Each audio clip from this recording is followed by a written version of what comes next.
Hello, everyone. Welcome back to the Fuwacast. Today we have a very special episode. We'll be discussing just a full breakdown of the full changes between Gundam Extreme Versus to its sequel, Full Boost. A lot of people seem to be still misunderstanding what Full Boost is. It looks a lot the same on the surface, but there's a lot of tweaks and changes just deep down and within. Um, so in this episode, we'll be giving that a comprehensive breakdown. We'll also be addressing, just general questions about how you obtain the game because the game is about, at the time of this recording, like 3 weeks away, and a lot of people are still confused on all the policies and changes about it going digitally and online passes and such. So to start things off, I'll be your host, Kirin, and joining me back is Robin as the co-host. Hello. And then today we have a very special guest, the man who translated the full changes itself. I'll be posting a link to that down below in the description. Is Brett. Hey, So let's just get some release information for Full Boost out of the way. This will be coming out on January 30th of this year, and there'll be two versions of it. There'll be a standard edition, which will be around 7,980 yen, and the Premium G Sound Edition, which is 10,980 yen. Uh, they're both offered physically and digitally. Both of them will have a day one digital release. And of course, since it's a day one digital release, you'll need a Japanese PSN account to purchase it digitally. These are very easy to make. There's a lot of tutorials on YouTube and practically anywhere you go for it. Just gotta Google it up. And the main difference between the standard edition and the premium G Sound edition is just, I believe, a total of like 30 tracks for the game that have been mixed. Can I get a correction on that? If I think it's something like that. Yeah, yeah, Yeah, it's just a bunch of extra music tracks, really. Kind of yeah, probably like what Tekken Tag 2's premium bonus was, kind of in a way, I think, sort of, but not exactly. But similar setup because they had like one that had extra songs or like the soundtrack to the game as well, like on a CD and like, or that came in the little box bundle. So it's probably similar setup to that thing because the yeah. um I haven't uh, heard. I've heard from various sources, but I haven't actually confirmed this because it's kind of like an on the side thing. But I think you actually get in-game extra tracks as well as like a physical copy of the OST. So that's what I've heard, but I don't actually remember how many and or which ones they actually are. yeah, maybe I'll put a description of like all the tracks that have been confirmed for it down in the description once I search that up. But it was a if people like want more of these like more Gundam music in there just so they don't have to mess with the custom soundtracks for the game, more power to them. I mean, it's all right. That's optional.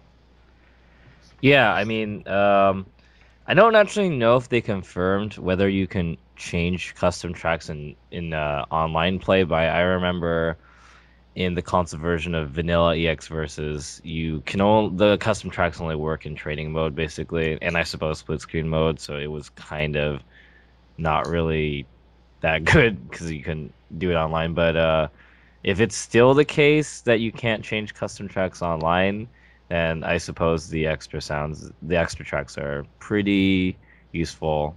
In fact, that might be an incentive for preventing you from being able to do full on custom tracks still. Yeah, I mean, I've heard like I'm not sure exactly the legitimacy of this info, but I believe there was like a Q&A session like a few days ago that was translated, and one of the things that was brought up was the issue of online custom soundtracks. I think they did confirm that based on the translations, of course.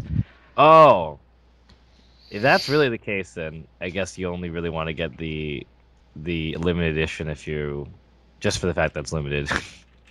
yeah, because I think the music actually works kind of like in the end. I think it kind of does work like Tekken Tag 2's one does though, like similar Ah, I setup. see.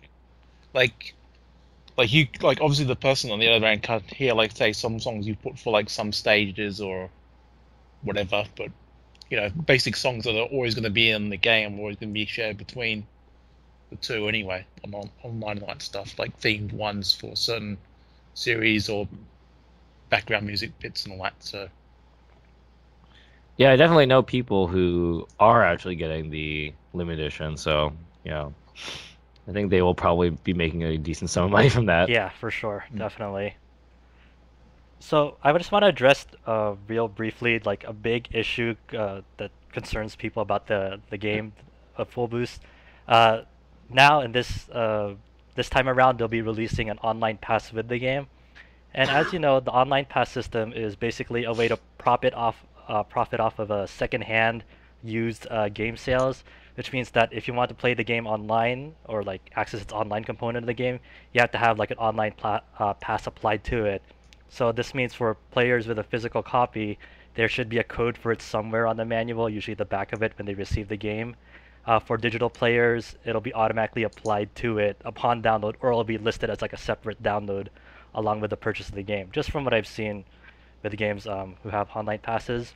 And then just to clarify even further that this means you cannot play online, whether co-op or competitive, through like game sharing methods, or you can't play online with a non-Japanese, or if there's getting a Hong Kong release, a non-Hong Kong account, because that online pass is tied to that single account only. And they Yeah. did confirm that additional online passes will be priced at 1,000 yen for this game.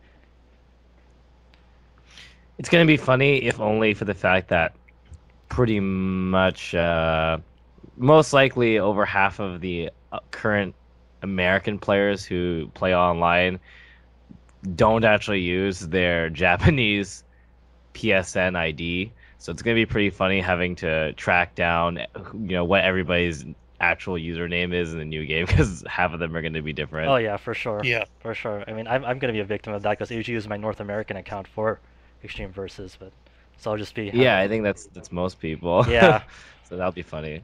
just like, hey, what's your Japanese account or whatever again? So that'll be interesting to see. Um, Now we're gonna get into just a brief overview of general changes, like on not system mechanics wise or anything, but just like interface wise and stuff. I think one of the big new additions that people are looking forward to is an online co-op is now added to the game for both arcade and mission mode. I think based on the Q&A session that was translated, they did say there were like around 40 mission mode challenges that were exclusive to online. Yeah, you know, though I probably at first didn't think that this was gonna be that nice of an issue, just because I'm just mainly into actual online competitive play. But I realized quickly that it's gonna be really helpful for teaching new players or for kind of just brand new players who also want to find somebody to help practice. Like, they can actually play online mission mode together, and that's actually really helpful. And yeah, it's written also in the beginner's guide that if you don't know what you're doing at all, you should just be playing against the computer. There's you don't really need to play against real people at first. You just need to get used to how to move and stuff. So that's actually going to be really helpful, especially not only for two people who are both new to the game together, but say if you have a decent handle on the game, but you want to get your friend into it, it makes way more sense to drag them into mission mode and just say, okay, this is how you do it, rather than you know having to just go straight into a player room with real people. Or like I back when the game first came out, there were a couple of people I would just go into a 1v1 and then I talk to them over Skype while showing them stuff. But the mission mode seems really useful for giving them actual kind of training wheels to play on while you're also playing with them. Yeah, I think it's a great addition, and I hope that there's a decent amount of like mission mode challenges to really put forth like that steady progression, becoming like a beginner to like intermediate and advanced player. Like it'll be a really helpful tool in that aspect. And also one of the big new additions is that the online lobby size has been increased from 8 to 12 now. That's insane to me. Yeah. Yeah, I'm super happy about that. Yeah, which is nice. Like you'll have like Like, three concurrent games going now in a single room. Uh, yeah, I mean, also I feel like currently if one person goes AFK, it makes such a huge difference from having a full eight to getting that like seven and one dude AFK. And especially if the host goes AFK for any period of time, it totally kills the room.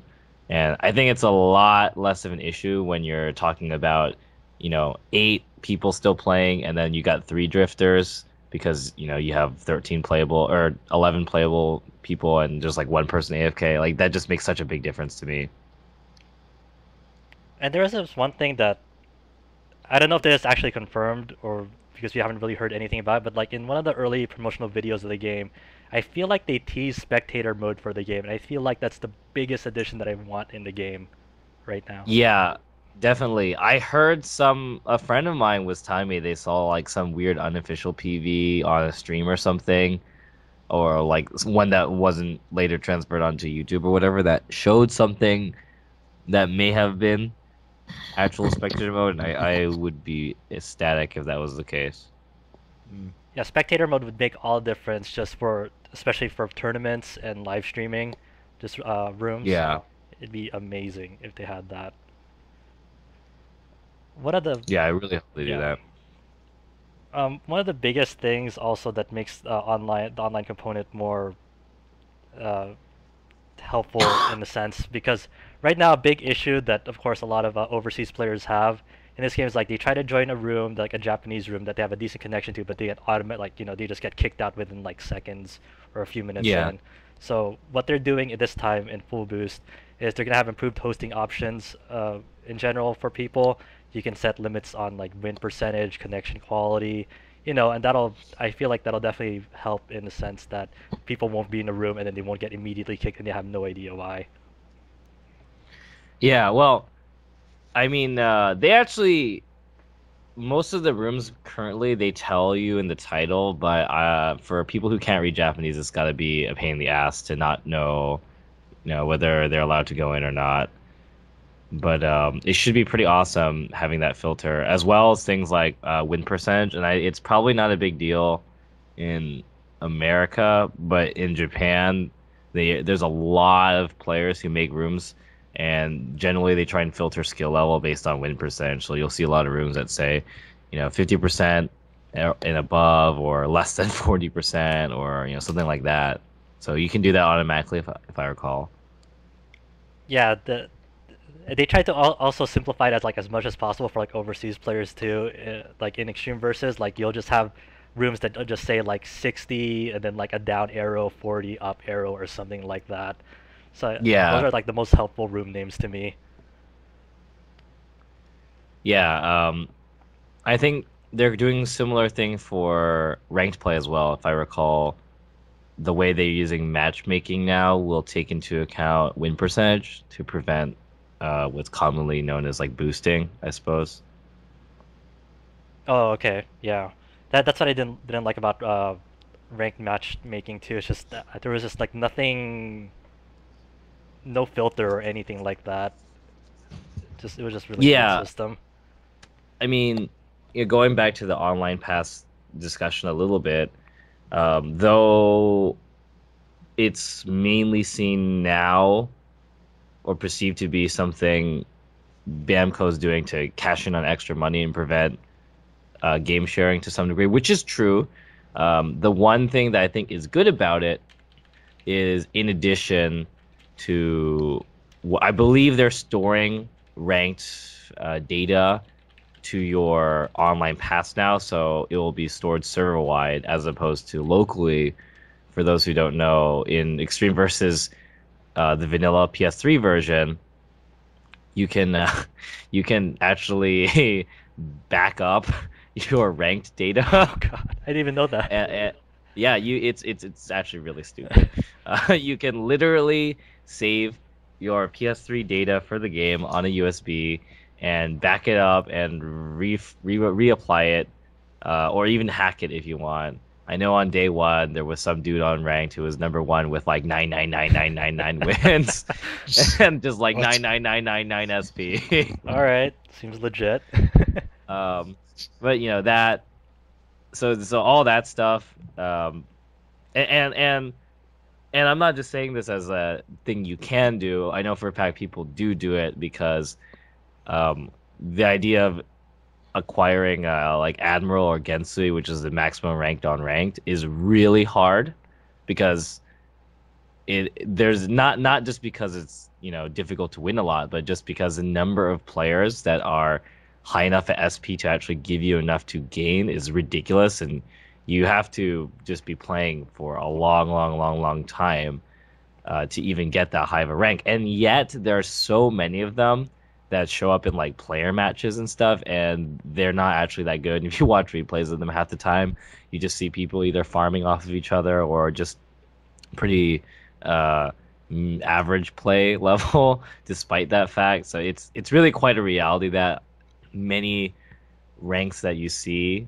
above a certain point are manipulated to some degree or another. So the one good thing I do see about the online pass is that it will prevent that to a certain degree. And while, as with any online game, a lot of people will like to encourage people not to get, so hung up on the the skill, the SP system or the ranking system or what rank you are. It is helpful to some degree to measure, what levels, basic people are and stuff like that. So, like for example, in current online EXVS, it's useful to say, until you get to at least, let's say bronze 2 or something, you should just keep on practicing, because that's kind of like the point where you kind of become like an intermediate player, at least in American level wise. So it will be good to have a little more accuracy in the next version. Do you think that they're gonna balance out the way that you acquire like points, like because it seems like at this point there's like diminishing returns even against players of your own skill level. Like you'll go up against like a person in your own rank, well both you, your partner, and both opponents are like at the same rank. You only get like maybe like 10 SP or something like that. Do you think that they're gonna make any changes to like make it a little bit more rewarding in that aspect? You don't have to like grind so many wins, like. Yeah, I mean, I think in theory, right now it's okay. It basically uses a simple, ELO system or MMR system where you just have a number and you gain or lose based on the difference between you and your opponent. So even within your own rank, depending on the actual numerical difference, you can gain or win more. I think it's okay as it is, though certainly it makes it a struggle to kind of break through certain ranks at a certain point, especially when you start getting close to the threshold to the next one. But that also means that you're constantly gaining less, and you're gaining less and you are losing more, which is, I mean, there's pros and cons to it. Obviously, the main thing is that you usually don't get paired with someone, or you don't get matched out with people outside your rank, which makes sense. Except, let's say you are at, so the cutoff for bronze 2, Chewy is 1400. Mm-hmm. So if you're at, 1370 or 1380, then you're still bronze 1, but you only need like 30 SP. That is, like 1 or 2 normal wins to break out into your next rank. But because they keep it within their rank, you're going to be paired out with mainly bronze 1 players, and that's, got an average of 1200, something like that. So your likelihood at like 1370 of you're generally going to be placed with people that are going to give you only a couple points when you win or lose. So if you were able to, say, get paired up with people who are in the very, very low scale of bronze 2, then you'd have a better chance of being able to get a steady gain. Right now, it's just kind of awkward because, every time you rank up, it's like really easy to build up at first because you're playing with all the people who are low level in that rank, within that rank, and then you get to the medium level, and then once you get to the higher end of within that rank, it starts being a climb. So it's just like everybody's got mini hills that you have to constantly be climbing up every single rank, which kind of doesn't really make sense, though I suppose it's something similar to like Elo Hell or whatever in terms of mobile play. But still, I think people who are used to basic rank systems are used to just playing and gaining something straightforward when you win and losing something straightforward when you lose. And yeah, it's a little bit weird in this version, or in Gundam, because you're constantly climbing over little hills. But I don't know. Yeah, I really hope they. We'll see what happens in the actual release, because this is just. I hope they somehow break through that really weird barrier because it's one of those things that makes sense on paper, but it's just in practice it's kind of frustrating at times. Yeah, I wouldn't be surprised if they also changed the ranks so that currently I think it's uh it's either 15 or it's either 500 or 900 where you like stop where you actually start losing points. There's like some ranks in the very beginning where you actually just don't lose any points for losing straight up. You only gain. I could see them maybe I could see them actually increasing that threshold because one of the things that's kind of silly about the current version of Gundam is that like the master rank is something like what 2700 or somewhere around there, like 2700 or 3000, something like that. But the average player is something like 1400, 1500, and it's very rare to see anybody over 2000. So it's like it's pretty rare, and it's almost like half those ranks aren't used, especially gold. Oh yeah, gold. Like You'll never see gold, gold. gold is like really rare. It's really rare, and you have to be ridiculously good to get gold normally. To put it in perspective, the one of the examples I tell a lot of people is that if you actually watched not early, but when Gundam EX versus the vanilla version was prevalent online, there were lots of high-level Japanese players who streamed, and there were some high-level Japanese players you could see that were stuck at like the silvers, and they're like really, really good, top level. The best example is like Shomi, who's like one of the best X1 players in Japan. He is like, you could see him, struggling in the mid-silver level. So it's like you're watching top level Japanese players getting stuck in silver, and then and there's still that whole section of gold left. So I don't know. I won't be surprised if they add some inflation to at least make things useful, because right now it's like this gold doesn't exist. You're pretty much over past silver, or you either like master basically, or you're at like silver, and that whole gold level is kind of wasted. Yeah. So moving on, or wait, am I echoing a little bit? No, it's okay. Ever so slightly, but not okay. Clearing up now, I think. So the next changes that they're making from Extreme Versus to Full Boost is finally they're adding custom navigators and skins for the gauges in it. One thing to note is these are cosmetic only. They don't affect the gameplay in any way. And out of the box, you get Haro as a free navigator, and a red, green, and black gauge colors are for free as well. They said that there might be a possibility that Namco Bandai may add campaigns to get gauges for free, and of course, additional navigators and gauges will be offered over time at a price. I forgot the prices off the top of my head, but I think they're like less than 500 yen in general. Yeah, I don't remember either, but they're pretty cheap. So it's just They're I mean, they're smartly marketed to grab people's money, basically. Yep.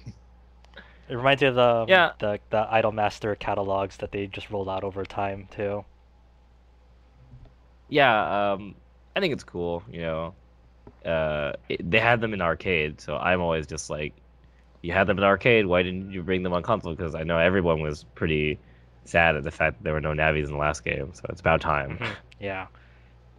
And just clear it up, like this isn't an unfair thing by Namco Bandai. I forgot the exact price you guys had to pay, but people had to pay an upfront price at the arcade to get access to these. So it's not like they're kind of screwing you guys out, or they're screwing arcade players or something, anything like that. It's just they had to pay a price too to get access to these. Yeah, if I recall, you had to pay, supposedly you had to pay a monthly fee just to have access to like everything. I think that's where they made their money. So in a sense, we're getting like the fairer part of the deal because you just have to pay for what you want, not an over. Yeah, definitely. I only want like one Navi and one design, and then I'm set for life. So I'm pretty sure there's a bunch of people who just want to grab their waifu and just move on. Pretty much.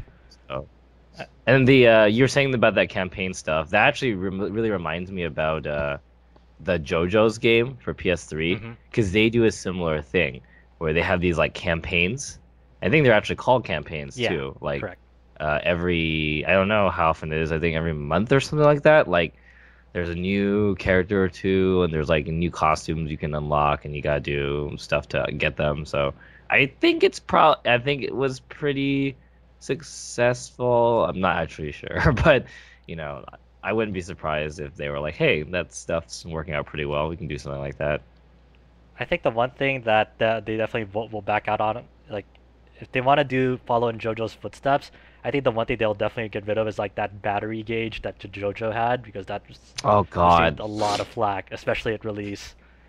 that was so It bad. was. Oh, I mean, it was just one of those things where it's clear that they're basing the model off of, like cell phone games and stuff, and they're like, hey, we can do this to make people play often. And the problem was just that everyone else wasn't stupid, and they noticed that too. so I think they'll definitely get rid of that, and you can be able to play the campaigns as much as you want, whatever, how many times you want. Yeah, they had campaigns in the arcade too, but I don't exactly remember. I didn't really pay attention Hmm. to how they worked when I was there. Like, um, I think it was just you had some vague guideline as to, what you're supposed to do, like either play with certain suits or, stuff like that. And then if you get enough, like, well, there were campaigns for like making getting GP. I actually don't remember what GP actually stood for, but it was their arcade currency for buying stuff. It was probably Gundam Point, but Yeah, I, I was thinking I that. don't Quite actually sounds know like what it that. is. I don't think I've ever actually seen the GP written out. It's always just GP. In all of the Japanese arcades, so I don't think I've ever seen what GP stands for. But it's actually just like a Gundam Online, which is that one like 50 on 50 Yeah. FPS game where they had these campaigns where it was like, oh, kill this or that. It was like dailies, and then you get like money. So I think they had like that in the arcade. I think that basically covers up like a general overview of what changes are there, like superficially on the surface. I don't think I'm missing any for the most part. Before we get into like specifics on what is mechanically different in Full Boost, just for the overseas audiences, we're going to be defining some terms that'll be, briefly explained in Brett's guide down at the bottom at his translation, but just to get clear some things up because a lot of people I can imagine have a lot of trouble visualizing these things. One of the main mechanics that they're really focusing on in the full boost compared to extreme versus was the Amicon. I don't know if I'm pronouncing that miscorrectly. Yeah, yeah, that's right. And so exactly what is an Amicon?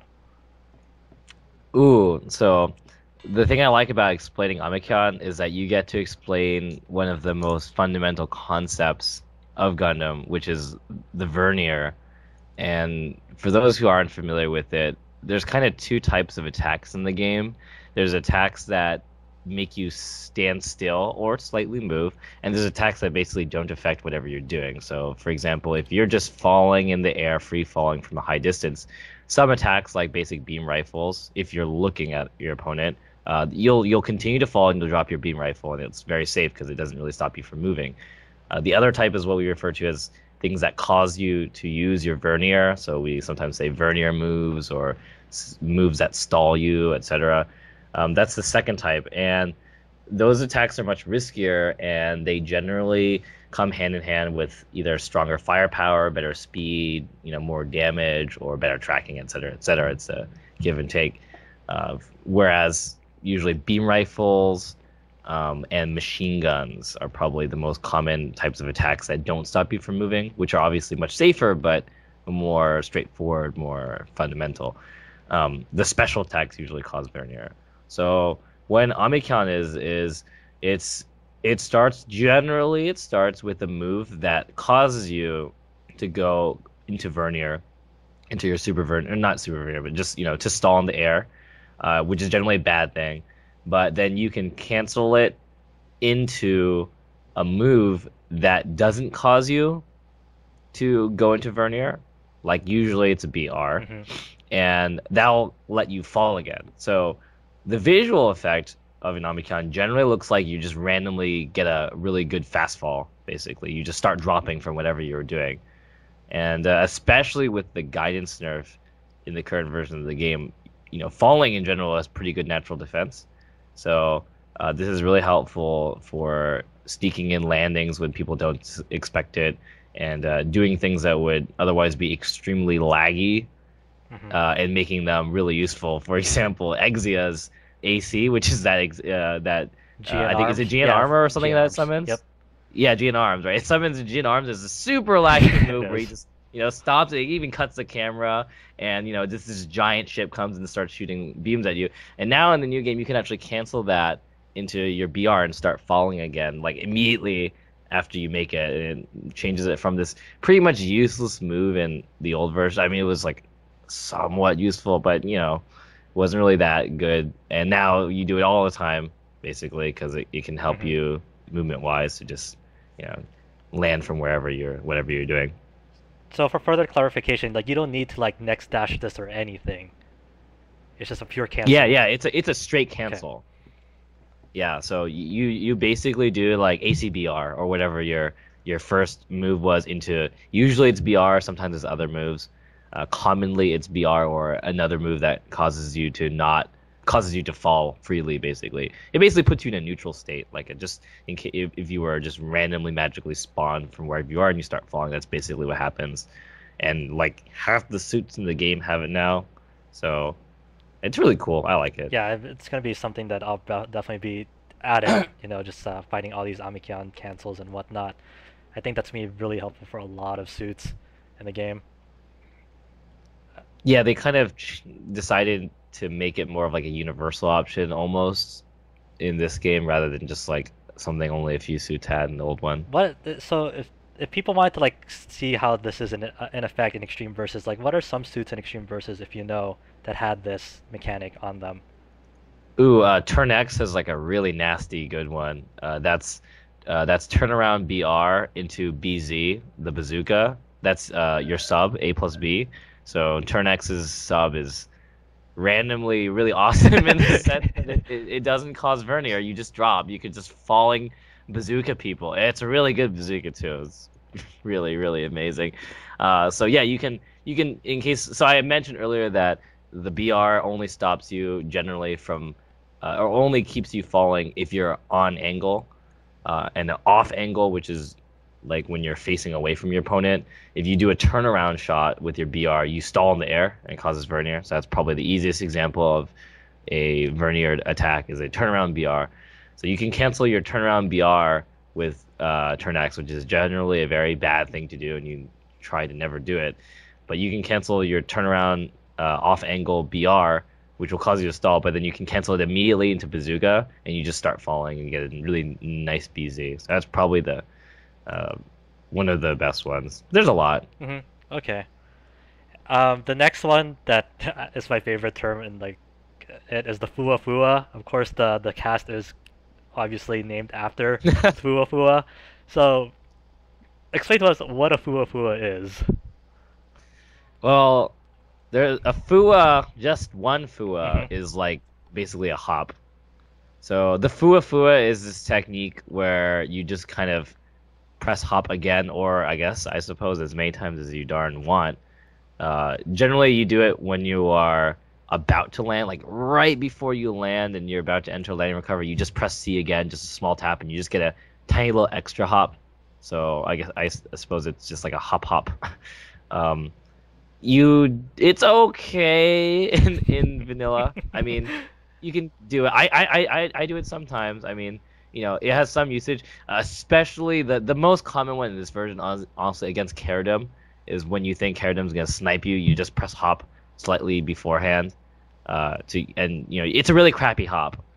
But for attacks that have very little guidance, that hop is still good enough to avoid things, and it's just kind of like an extra juke, I suppose. Right. Right. But since guidance is nerfed and the actual distance you get when you Fua Fua in this version of the game is way more, it's like double. Oh wow. So it's a much more viable option now. and you can actually avoid most beam attacks with Fuwa. If you try and Fuwa in this game against even most BRs, you'll just get hit, or you'll barely avoid it. It's like scary. It's terrifying. Yeah, practically just like scratched you a little bit. Yeah. Yeah. That's why I don't think I've ever seen many people do Fuwas in Extreme Versus. Yeah, it's mainly against Kirin. It's the main thing you do against Kirin is Fuwa, and then they have to actually guess and read that you're gonna Fuwa and delay their shot till your Fuwa finishes. So that is the one time where you will commonly see it, and you should actually Fuwa. But that's it. Other than that, Fuwaing is pretty rare. It's viable. You know, you can do it, but it's just kind of a lot riskier in this game, especially against like aggression and stuff. And then the next term that we'll go over just briefly is muzzle correction. What like whenever like a Gundam Extreme versus Stream is going down, you'll hear terms muzzle correction, guidance, and cooldown. But I think muzzle correction is one of the big terms for the game. In general, what is muzzle correction? Yeah, muzzle correction is part of a word called tracking, which is extremely common in most other games, but one in which I avoid using, and I think a lot of the guides I write avoid using the word tracking. I think we use it for melee, but for range attacks, the word tracking we avoid because tracking is a little bit vague. So it's basically split up into two categories. There's guidance, which Josh mentioned earlier, is the beam tracking basically. So once the beam is fired, it's like traveling in the air. Guidance is what guides it literally to its target. It adjusts it, makes it homes in a little bit. That's what guidance is. But muzzle correction is the opposite part of tracking. It's the part before the beam comes out. So it's when you press an attack and the person is literally like moving their muzzle to match up with its target, who is moving, which is the main thing. You know, muzzle correction wouldn't be a thing except that this is a game where everyone's like moving around. So muzzle correction is the ability for someone who's, let's say, moving like right in front of your face, like moving really fast, to be able to actually move your gun and follow the opponent while it's firing. And it's very obvious that some have really good muzzle correction, some have really bad muzzle correction. So the most obvious example you can't not think of when you talk about muzzle correction and in Extreme Versus is GP03's Garoby. Because that thing is just the most ridiculous muzzle correction in the game. Oh my god, I always get hit by it. Yeah, you can be zipping straight in front of them, like literally in their face. You can just be zipping around them, and if they throw out their Garoby, it's gonna hit you no matter what, practically. And then, since you already explained guidance earlier, how about cooldown? Because people get confused with what a cooldown is, like MMO wise and recovery time, like in fighting games. So what's a cooldown as opposed to like a recovery time? A cooldown is pretty interesting. Cooldown, it refers to once your attack has been used and you're out of ammo, before it actually starts recharging your weapon, there's a small amount of time where it just sits there at 0 doing nothing, and that's cooldown. And that time is actually different depending on the attack. Okay. So, when people get into full boost, what do you think will be like the one thing or like several things they'll notice right away with like just the quote-unquote feel of the game? Definitely it will just look weird. Honestly, not even talking about gameplay, just it looks weird. If you've never played Extreme, or if you've never played Full Boost, it just looks weird. The textures are just different. Like the map's a little brighter. The map is bigger as well, which is a gameplay thing, but cosmetically you can notice because it just feels like the camera lens is different, basically. So that's the most obvious one, is just it's really bright, and the buildings and the ground textures is different. I remember at first when I saw trailers of it back like a year or two ago, I was like, man, this just it almost looks worse. That's just my opinion, but textures, it looks kind of. I guess I'm used to it now, but I guess it looks less like dirty, I suppose. Which normally you'd think sounds bad, because it's like a mech game where people are fighting. Like the ground is kind of like hazy in vanilla. Yeah, yeah. And it's like whereas like the mechs are like super shiny, and like smooth and clean. Um, but I think like in this version, the building textures and stuff, like I think they increased the brightness or something as well, so it just looks a little less murky and like less hazy. So it's a lot more clear at the expense of like some textures looking a little bit worse. Yeah, I don't really mind it much more. It's just kind of a random change. I don't know why they did that, but I'm sure they had some reason. Yeah, I mean, you gotta make it at least look a little different so people can distinguish very slightly. Yeah. One of the big changes in Full Boost is now how blocking works, because it has some green effect now. Explain how Full Boost's blocking is different from what we have right now. The big one is that there's a little bit of a slide back that you take when you block. So, in the current version of the game, especially against melee, and I'm probably going to mainly be discussing this within the context of melee, is that in vanilla, in vanilla, if you block a melee, they just kind of like bounce back really far, and you kind of stand still. Which is a pretty funny effect. I mean, it makes sense, but when I think about blocking in vanilla, I just kind of think about dudes with melees just kind of like mashing melee against the shield over again. Yep. It's just like bounce, bounce, bounce, bounce. So it's still the case in this game, but one of the minor adjustments they did is they made you actually slide back a little bit as the blocker. And if I recall, though, I'm actually not entirely. I have to really see it again to talk about in depth, but there's a little bit of a change with the melee animation too. I believe you're actually put in more. I think you actually do your full like melee whiff a little bit more when you actually get your attack blocked rather than immediately get canceled into the recoil. So there's this kind of sense of reverse push block, kind of like maybe more in line with like light shielding and Smash, maybe would be a kind of okay explanation of it. Honestly, it's not super big, and a lot of the concepts of how to shield in the old version of the game will definitely carry over. But I do think that they made it a little bit less of an advantage to the meleeer when they blocked. That always made no sense, because it always did feel like that when you blocked something in Extreme Versus, like they could just mash out melee again, and you're just like, Yeah, kind you're of like, hoping. oh, hell yeah, you blocked my melee, sweet. I'll do it again. Yeah. I mean, I do think you do still get some meter when your attack gets blocked as meleeer, but it's a little more tricky now just because of the spacing. And I suppose the other change that's pretty big is, and I haven't confirmed this actually, so I'm gonna need to double check this, but it's written down, it's reported that you can't like instantly shield again after you do a non-held shield. So like if you just tap shield and then like you're letting go, you'll block one attack, and then if they attack you again, you can block again. So you still can do that to some degree, but I believe the change is that there's actually a small window where there's a gap where you actually can't shield. It's probably small. Like obviously you could eventually shield again, but I think there's actually a small gap now.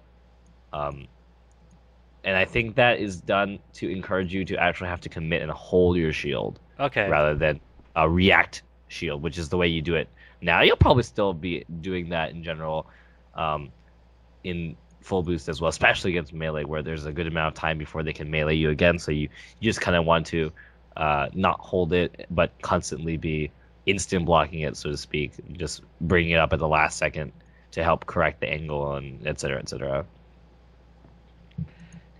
And then one of the main things that I'm sure a lot of people are weirded out on is when they watch full boost videos, usually with suits that have mobile armor modes, they use it more often, especially compared to Extreme Versus, where you don't really see a lot of suits go into that mode at all. Why are the mobile armor modes or transformable modes much more viable now in full boost, like compared to Extreme Versus? Oh, that's definitely because of guidance. Is one of the main ones. Because of guidance nerf, which is basically the fact that beams are a lot harder to hit people with. Um, it just makes it a lot safer to fly around. And on top of that, they buffed a lot of suits. MAs. Just there's a lot of suits. I actually feel like while the guidance nerf is a help, I feel like it's more just the fact that a lot of suits have more useful MAs. And even ones that don't, a lot of them have kind of weird usages. Like, for example, Hyakushiki. Hyakushiki's MA is still not that good, but he's got like this really awesome combo that uses MA now. So, just random things like that seem to pop up a lot more. All right. Robin, did you have a comment on mobile armors? Yeah, you did let me know. So, Yeah.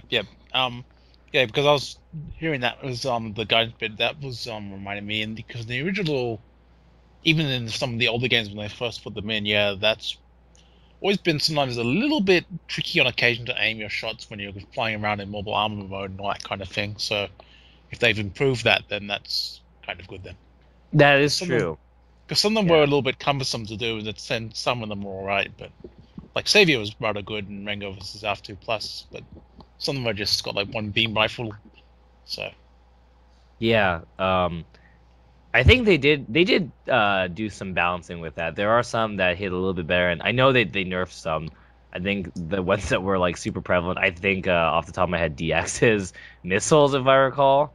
It's either DX's missiles or DX's BR and MA they nerfed yeah, in terms of guidance and some of that stuff. So yeah. Guy's probably gonna have good beam swords on the side again, like though.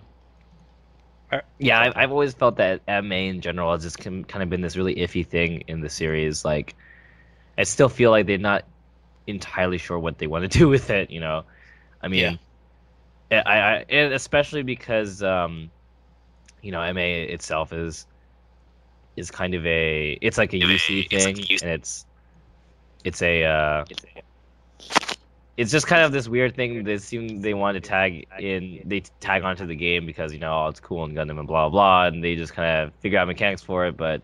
And there are a bunch of suits, especially now, that use it, but it's definitely kind of to me it feels like it's still in a little bit of weird spot balance wise. So I'm sure that as more versions of the game go on, we'll be seeing changes to it, and they already did changes. The big one was, and I'm so glad they did this, was they took out that stupid shortcut where if you like boost dash and then you change to MA while boost dashing, you got this really awful I homing hated that. dash, like the worst. It is.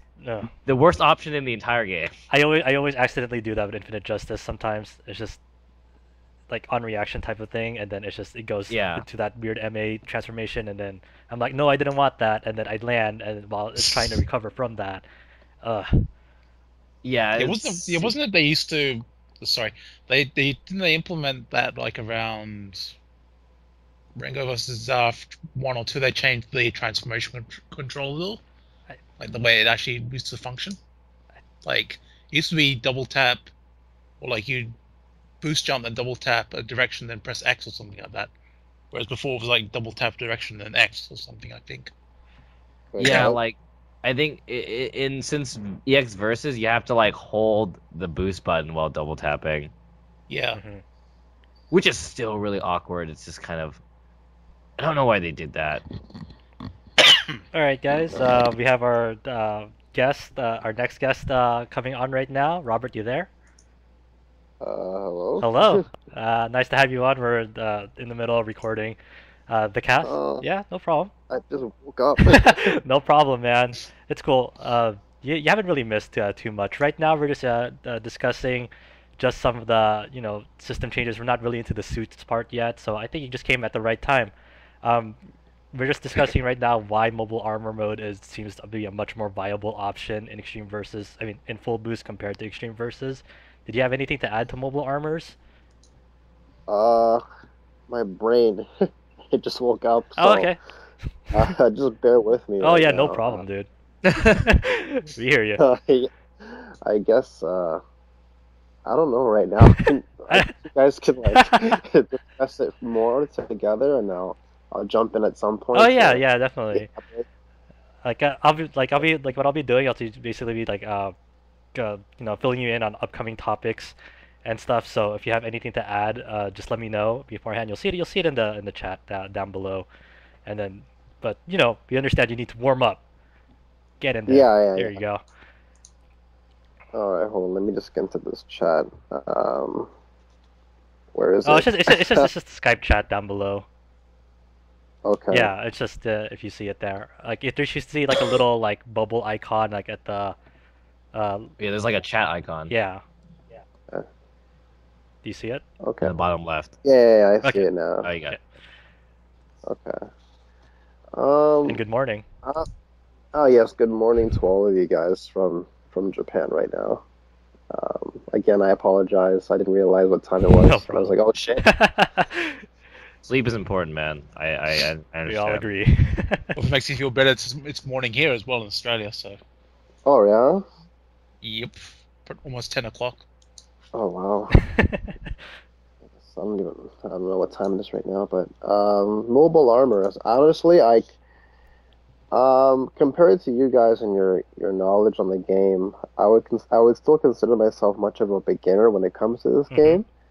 So as far as my let's say explanation or opinion on how mobile armors do work in this game at this time, um, not to say my input isn't very just, but I feel like much of what I would say at this particular point in time wouldn't be sufficient enough to really be at the level of what you guys would like to say. Mobile armor wise. No problem. We're all learning definitely here, especially like the overseas audience. Like, I can imagine like them just feeling lost in general when they step into full boost for the most part.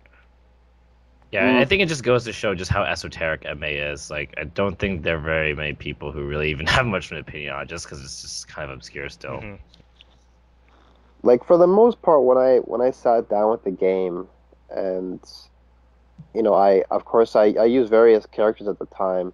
I felt like the game definitely had a lot of its perks um, compared to that of the vanilla version because with vanilla there were times where, like for example, really utilizing your meter, or in this case going into like full burst mode, was kind of like an unfair advantage to some people.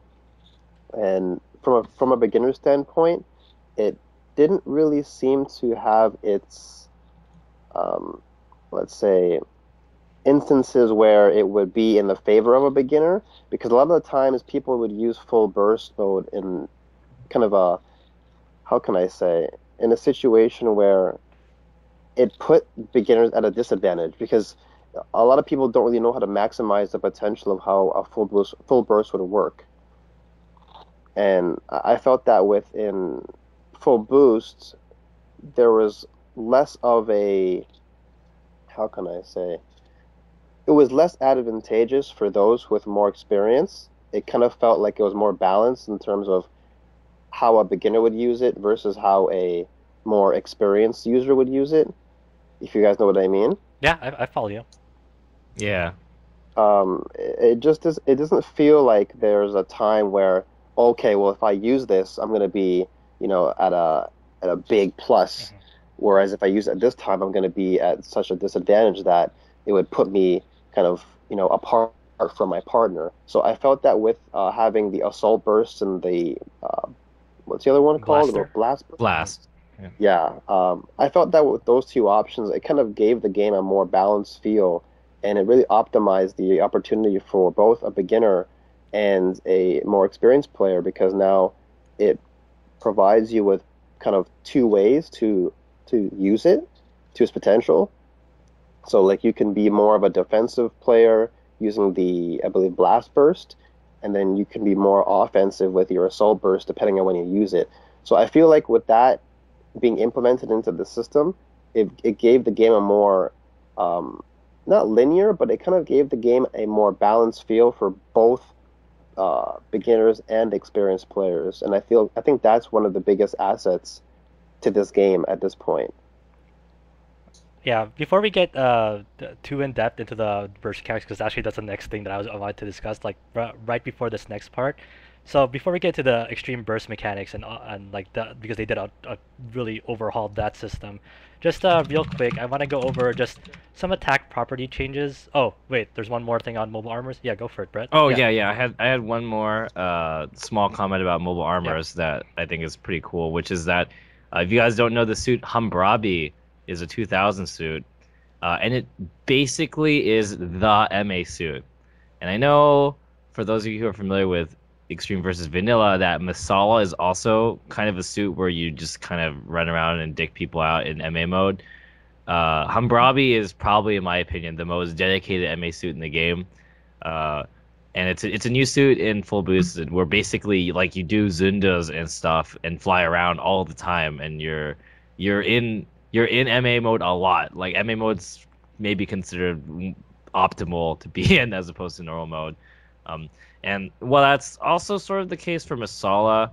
I felt that Masala was kind of more just like heavy arms where you're just spamming missiles basically the whole time. I mean, yeah, his Garabi is also ridiculously good, and that's pretty much all you do, honestly. I put Masala in one sentence is just go in MA mode, spam missiles, and Garabi every 12 seconds. But anyways, Hambrabi is really cool because its main focus is on actually playing precisely in MA. It's not really about like spamming stuff like Masala is, where you just kind of throw out charge shots all the time. But Hambrabi actually has Zundas, and his sub is like a barrel roll that fires extra shots, kind of like F91's charge shot or something like that. So that suit's really cool, and it kind of shows off MA in a new light, and actually really takes advantage of attacking while using the mobility of MA. So I hope that as they move forward into new versions, they continue along that line where they're definitely trying to explore it more. So and I think MA is a cool idea. So yeah, I'm not sure if I'd really want to play a game where it's all about MA. I mean, that's just a different game. Then we're playing, I don't even know. Then we're playing a Star Wars There game you go. basically. Yeah, But... I was thinking that too. I was Kind of. like, that's my work. That's just my work. Star Wars and Gundams. Yeah. Yeah, that would be Well, funny. they've already got the beam saber and the lightsaber little similarities already, so Yeah. for ages. How is the Hambrabi? Is it actually like in Gundam versus Zeta Gundam? Is it like pretty small and nimble and light still again, or is it how does it fare off and all that? It's it's pretty small, and this time it gets the main thing is that is MA his sub in normal mode is, if I recall, it's a big shot. I don't remember if he summons a dude to fire the big shot, kind of like Sazabi, or if it's like just a fat shot like F91's, but it's kind of like F91 sub. But his sub changes in MA mode, and it becomes a barrel roll that shoots like 3 shots at the same time. It's really cool. And it's kind of like Arios had a good triple shot as well in MA, where he also spins and fires 3 beams. So it's kind of like that, but his beam rifles in MA have decent guidance, and he has a summon as well, where he summons like 2 other. It's just like he brings his goons in because he's flying that one suit from, I think it was in Zeta, where it's the exact same dudes basically from that scene where they're all flying the same thing and with the electric net and crap. So he summons those 2 goons, and they fire like him, kind of like Masala's, I guess, but they're actually right next to him, like side to side, like a real assist. So he has some pretty good firepower. He's only a 2000, so the fact that MA itself transforming into MA is actually a really good mobility option, because you move generally pretty far and it doesn't consume much boost, so it's actually a pretty good option. So he can actually take advantage of that because MA is really useful.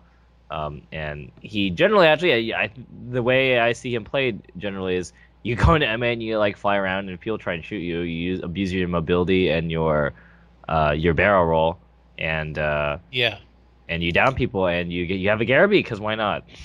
Because that was something, that even I used to do, like in the older games, was like, savior, transform, fly off, spin around behind them or something, and all that kind of thing, and just drop in behind them or all that, or that kind of thing. Yeah, I think it's really cool. I definitely want to play him. a lot when he comes out. I'm super excited. Yeah. And the other one, Gaia. How's Gaia's ground speed? Is it like the same in Rengo versus F2 Plus or what? I haven't actually seen that much of Gaia. Hmm. It looks pretty normal ground speed, like just like Legao basically. So it's pretty viable for moving. That's actually a really good point that you brought up Gaia though, because it's kind of similar to. Well, it is an MA, so I was gonna say it actually it does belong in this discussion. I just totally forgot that Gaia is relevant to the It MA definitely is discussion. one of But the yeah, most underutilized suits I've seen around the internet. Like I don't see many Gaia players. yeah, I was super excited because Gaia is like one of my favorite mobile suit designs, Hmm. just straight up. And I was super excited because it can transform into a dog and stuff. Yeah, also, if I recall, it has this like ridiculous boost dash melee. I think it's boost dash melee in dog where it just like zips all over the place. It's really hard to cut. What? Yeah, it is just like pretty ridiculous. But I don't know why it's bad. I just know it's not good. I don't know the reason why Gaia is bad right now. I really have to actually look into that more. Yeah, I believe because honestly, there's not a lot of Gaia footage. I Like after Gaia came out after that first week or something, like people don't really play Gaia that much. I think it's really cool that in terms of the MA topic, the Gaia is really awesome because it's the suits that MA is like ground like dog type. Um, Yeah, it's and got I think ground it has a speed, manual so shift too, just like Masala. yeah, it's got a ground speed aspect to it. Yeah. And then those beam saber wings as well are kind of surprising to some people that know about them. So Yeah. I think the thing that's keeping Gaia from shining is most likely the boost expenditure involved in being all transformer with it. That's my hypothesis. I know that as a result of it getting a really cool MA, it doesn't really have as much firepower as other suits. So obviously, it probably needs to play a little closer than other suits.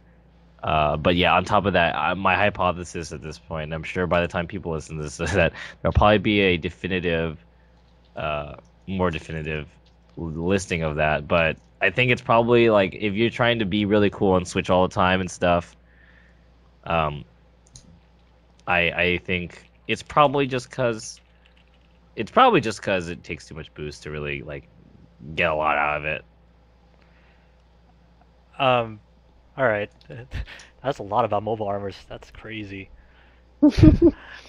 So one of the things that I guess that's been kind of added. I mean, it's always been there, but some things were added to this in terms of attack property changes. Because I believe there's like two different types of stun now, and like a side spinning down state and pop up down. All these types of, property changes. Just briefly, what are these states that you can put suits in, and like maybe like an example of like a suit's attack and what puts them into that state. Yeah, the stuns is pretty big. Well, it's not super big, but it is different.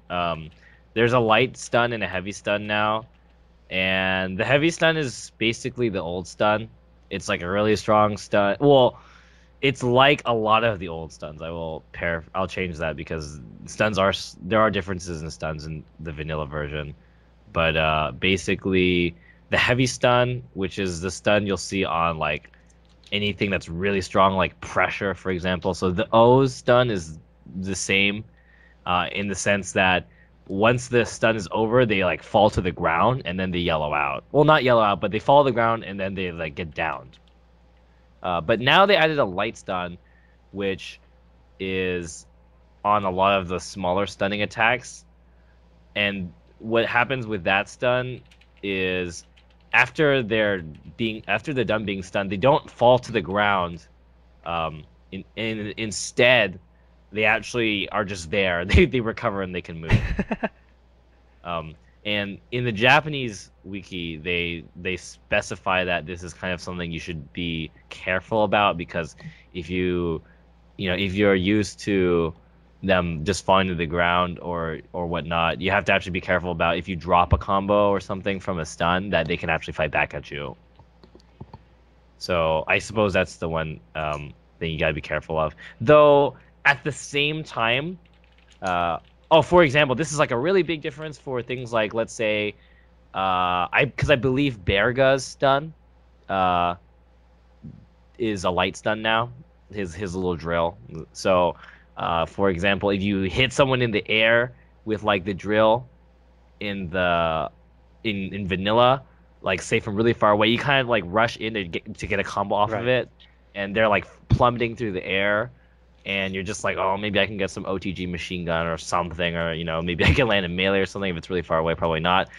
In this version though, those kind of attacks, it's a little more dangerous to try and do that because they're recovering afterwards, so they could probably just attack you if you try and fall from really far distances. So in those kind of situations, you actually don't really get to do as much off of them.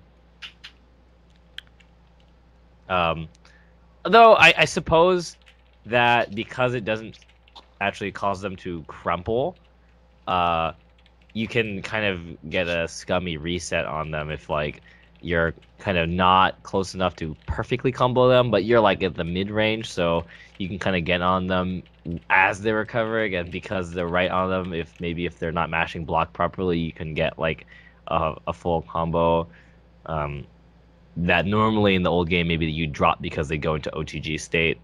So I suppose that's different. It's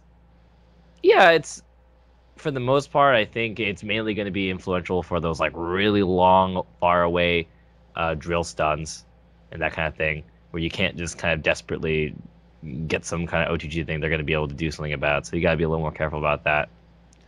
Is that like in general like any like stun like projectile stuns that you throw out they'll be in a light stun state now?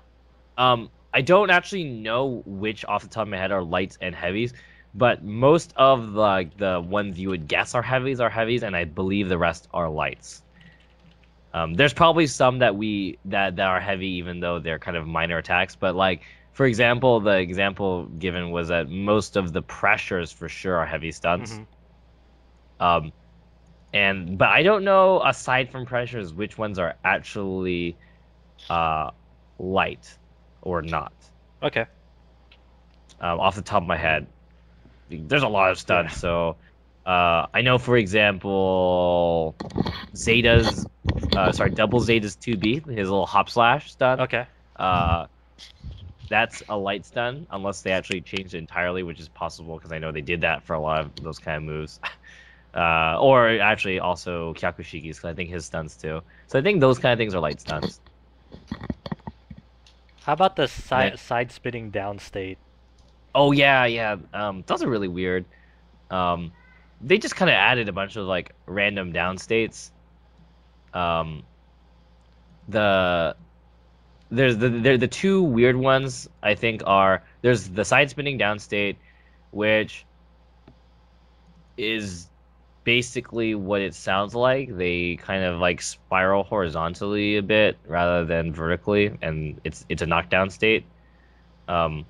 I suppose it's a little different than like a knockback. Like let's say X1, if you double whip them and they're yellowed out, they kind of like hurl a little bit, or horizontally. But the side spin down it actually takes a little longer to actually touch the ground.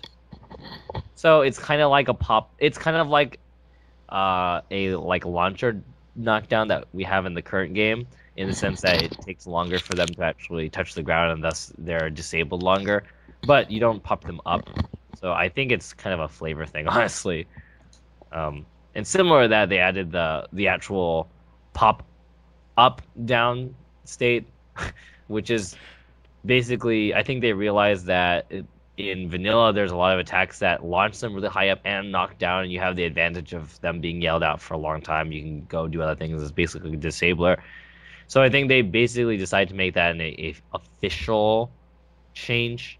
Like they actually made that a special down state, so you can just say, oh, this move has, this move has a pop up knockdown, or I don't know what we're actually gonna call it. I called it a pop up down because it makes sense, but I don't know if what we're gonna actually call it. Honestly, the one funny thing about the American or the foreign, I suppose, Gundam scene is that we kind of have to invent our own terminology because we don't have a lot of conventions. So we kind of call stuff whatever everyone else decides to call them. So I don't know what we're all going to decide we want to call that. If we're going to call it a pop-up or a launcher down or a launch down or whatnot. And so that's that's interesting. I think the other one that's pretty big is the techable version. Is that they have like a techable version of that. That's so that weird. You can't tech until you're like launched up in the air. So that's gonna be really weird. But yeah, I mean, I think there's a cosmetic difference too. If I recall, there's like a little dust cloud when you pop them up. So, I think it's probably not gonna have that big of an influence on the game, but it's a really good sign. It's a good tell as to how the developers what they're seeing when they make the new versions, which is one of the things I find interesting. There's a lot of big tells in Full Boost about how they wanted the game to play differently. So these little changes are also pretty interesting notes. And then with that, we're gonna go into the next big topic. One of the bigger changes off the bat with Full Boost is now you have two different types of extreme bursts in this game. As we just mentioned earlier, you have the assault burst and the blast burst. You choose these right after you pick a suit. So you pick a suit and you choose either one or the other, and both of these are extremely different in in a sense because both of these don't really work in how the vanilla version does it. Like I think the only one that is similar to the vanilla version is if you were like at full meter with assault burst, for the most part. So just in general, if anyone wants to explain what are the main, first we'll go into assault burst because I don't want to mix these two up. But assault burst, what is assault burst? What's like the differences you get with assault burst when you pop it up? I guess I can answer that one because I wrote an explanation on it. I guess there's a lot, but before I explain it, I think the best thing to think about is basically what they did was they cut the current burst into two, and so assault gets half and blast gets the other half. Basically, so assault bursts give more burst. And they make you do big damage. So in the old version, the burst gave you an extra damage modifier and extra defensive modifier.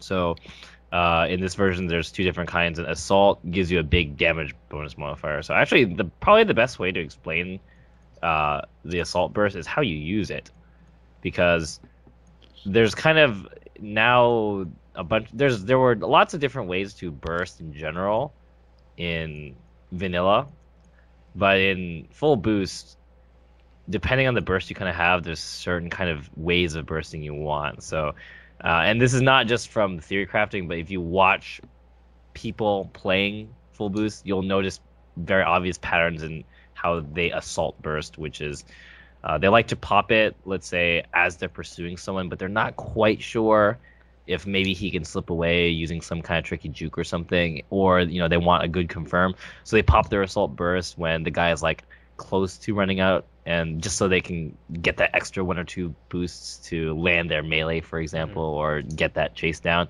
and then go into like a pretty big combo. So for melee especially, assault is really common.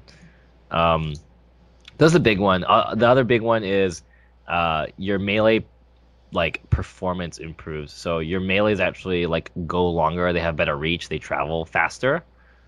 So it's pretty useful for making, and not just any melee suit, but any suit, it makes their melee much more viable. And the last pretty big one is that you can do your extreme attacks, and it doesn't cause you to overheat. That's gonna be really interesting once you see some Wing Zeros get their hands on Assault Burst, especially on a floor. Yeah, I kind of want to be Luna and chuck shins all day. Oh my god, that'd be amazing. I mean, it does deplete some of your gauge, but it doesn't cause it to run out instantly. The way they nerf this though is that the Assault Burst definitely lasts a lot less time than Blast. Okay. I'm still gonna chuck shins though. That's a pretty good idea. Yeah, I want to go through a list of suits and recheck their attacks and be like, okay, which ones can I use this with? So with assault burst, so is it basically for suits that are like melee centric, I guess, or is We'll it? see. Like, yes, but oh, the other big thing I forgot to mention is that you get a lot more boost. Like, you get about 70% Mhm. of your boost back when you pop your assault, as opposed to blast, which gives you like 40. So, I would also say that the way you burst with assaulting is more similar to the old version Okay. because you get more boost. So it's a lot easier to do those kind of like, oh, this is kind of an iffy situation. He's like almost out of boost. If I pop it here, I could hit him. Those kind of bursts, they're more common with assault. So I'd actually say assault's probably the easier version to use, um, because you get more boost. So I definitely will say that the first time I started playing full boost and I played with blast, I was like really confused because I would burst and then I'd be like, all right, time to mow this guy down. And I'd be like out of boost already. I'd be like, what the hell happened? Yeah. Um, but yeah, definitely for melee suits, assault's like almost always what you're gonna do. Um, like yeah, definitely assault. If you play melee suit, you're gonna see assault be a pretty common pick. But even without that, I think there's a lot about. Let's just say you like bursting aggressively. Mhm. Bursting aggressively is a pretty. If you're into that as a style wise, as that kind of player, then I think assault is really what you want to do, regardless of whether or not you're melee.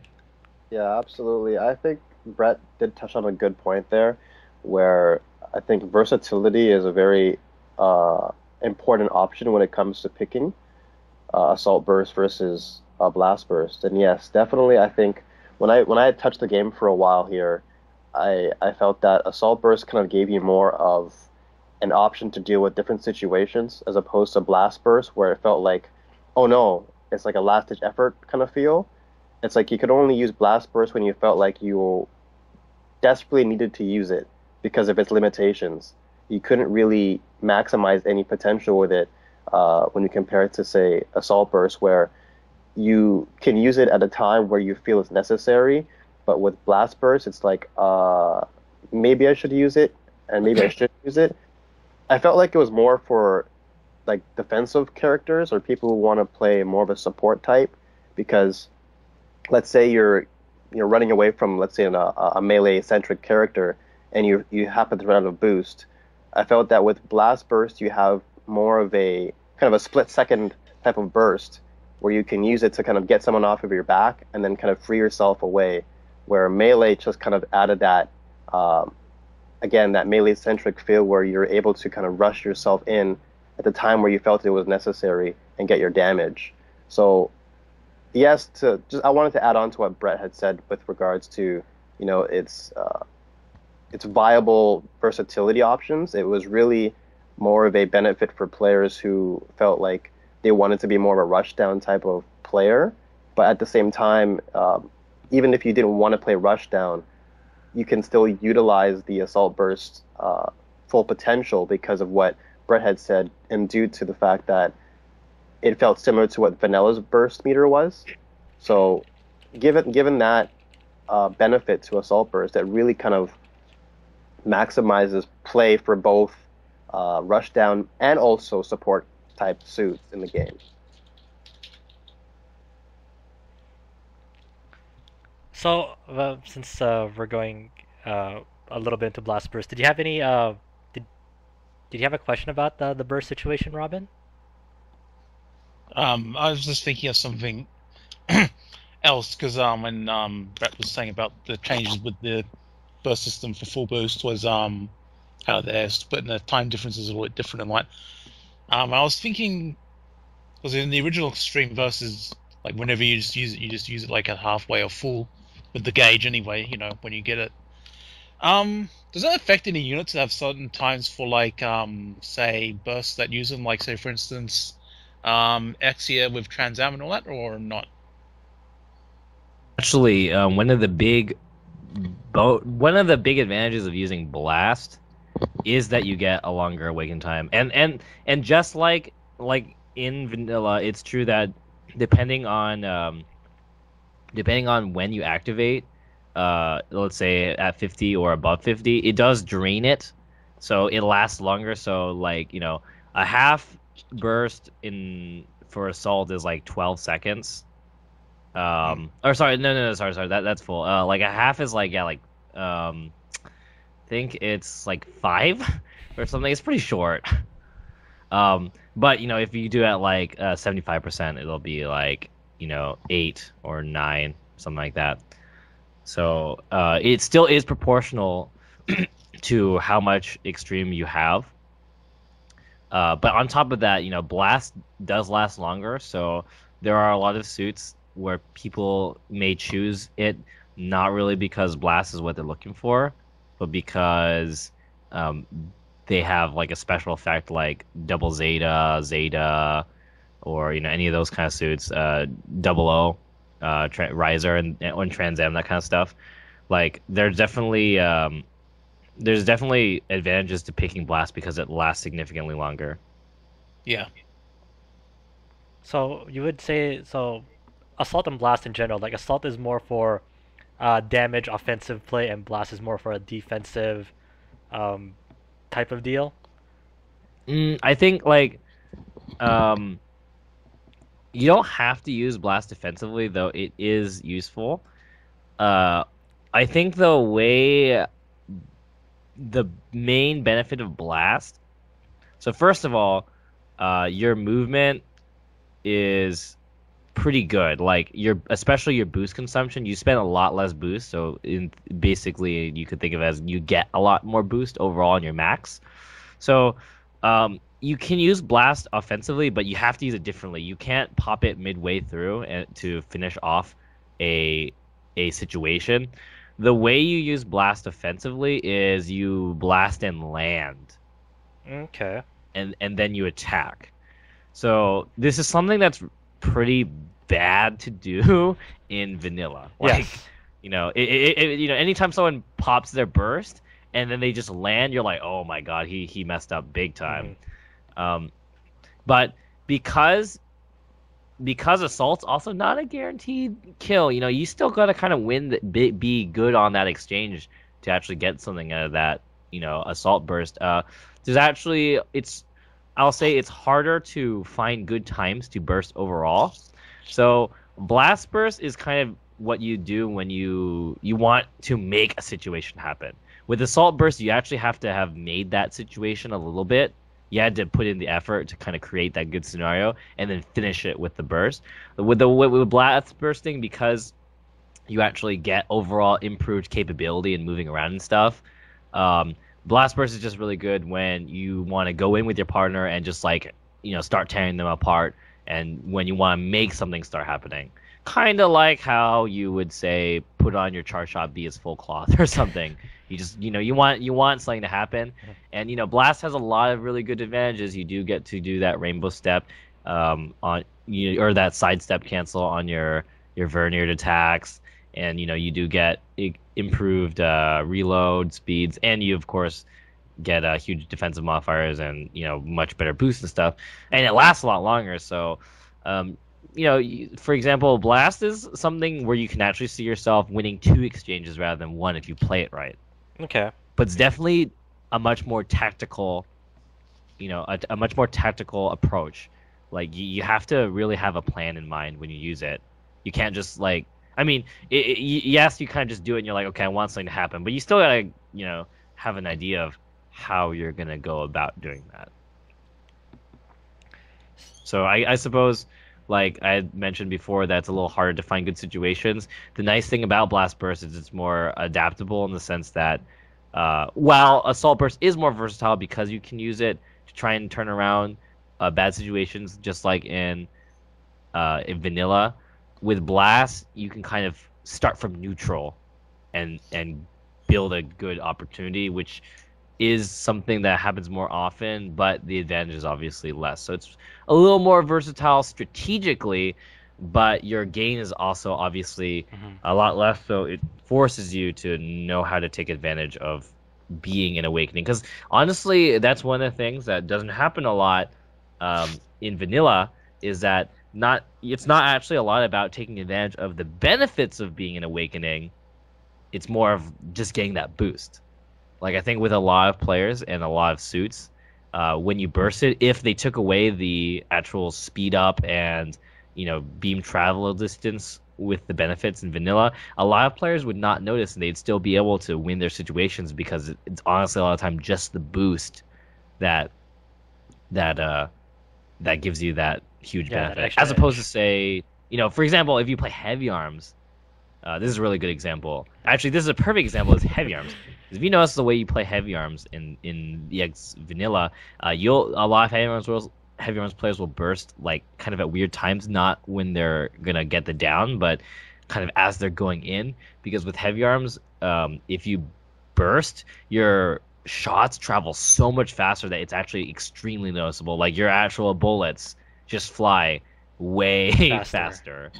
It's such a huge difference, and so you'll notice heavy arms players they pop it at a lot of different times. So that's a pretty similar to the differences in full boost, where there's just all kinds of different ways. So the one thing Robert said that I totally agree with is just like on the different ways that you can use different bursts, and the versatility is just way different.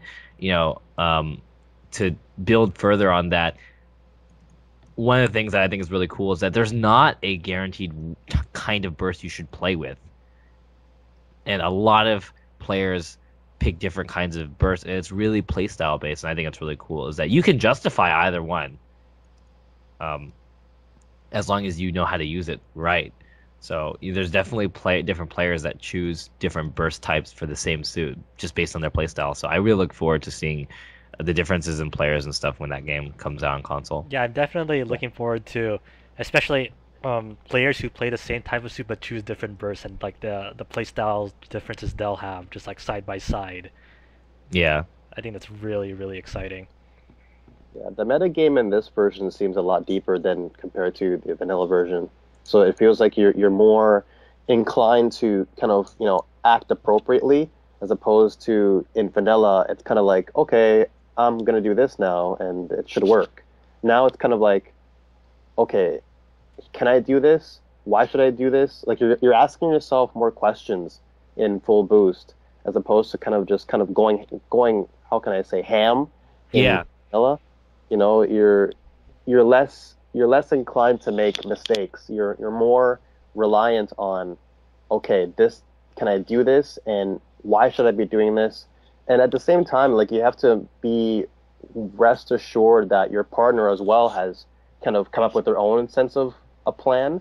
Otherwise, that kind of puts you at a disadvantage as well. So what your partner chooses can also be somewhat of a big factor, like in terms of what their boost is. So if you're playing a game against, like, say, a team shuffle type of environment, where you're up against like a different random partner, so to speak, I wouldn't say it's bad, because you do get to develop a new sense of, let's say, mind game factor when it comes to facing other opponents. But I think in this game, the team-oriented type of style, which we all, of course, know and love in the game, I think it's more affected in full boost. I feel like you have to really know who you're using and who your partner is, because it can really either, like I said, make or break you in this version compared to vanilla, where you can just go ape shit and you get away with things. You can't really get away with a lot of things in this version. Yeah, just to touch on that slightly, I totally agree, and I think a really basic way of just showing this is kind of when you play EX versus vanilla, you don't really need a plan. Your plan is like, okay, I'm gonna like do stuff and I'm gonna burst at some point. It's gonna do some damage, and I just gotta do that and not mess up. You just kind of go into it with that. You don't really need to think about like how you're gonna get this burst. It's gonna happen. You're just like, yeah, it's gonna happen, just because it's like so easy to use. Yeah, definitely. It just felt like a button that you can press. It was like, the escape button in an airplane. It's like, okay, time to go, guys. All right, let's go. Autopilot mode. And that's the way it felt. It's just like, even for beginners, you can just press it at any given time, and anyone can get away with murder in vanilla. Whereas in this version, for a beginner, it seems like, oh, I'm pressing this button, but oh crap, I shouldn't have pressed it because now all my meter is gone. So it's Yeah. like, I think in this version, it's going to teach people to stop pressing things randomly and be more aware of the situation, as you were saying, because now it's a much deeper playing field.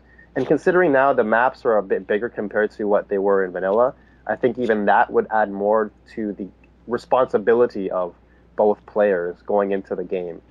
Mm-hmm. So after like we pretty much wrapped up like most of the mechanics changes in this, especially the big thing about the burst. So with all these changes discussed, like how do you think this will impact the competitive nature of full boost compared to extreme versus? And we touched a little bit on that, but more on an emphasis of like why is it so emphasized on range and neutral zoning more than ever in full boost compared to extreme versus? That's a pretty good question.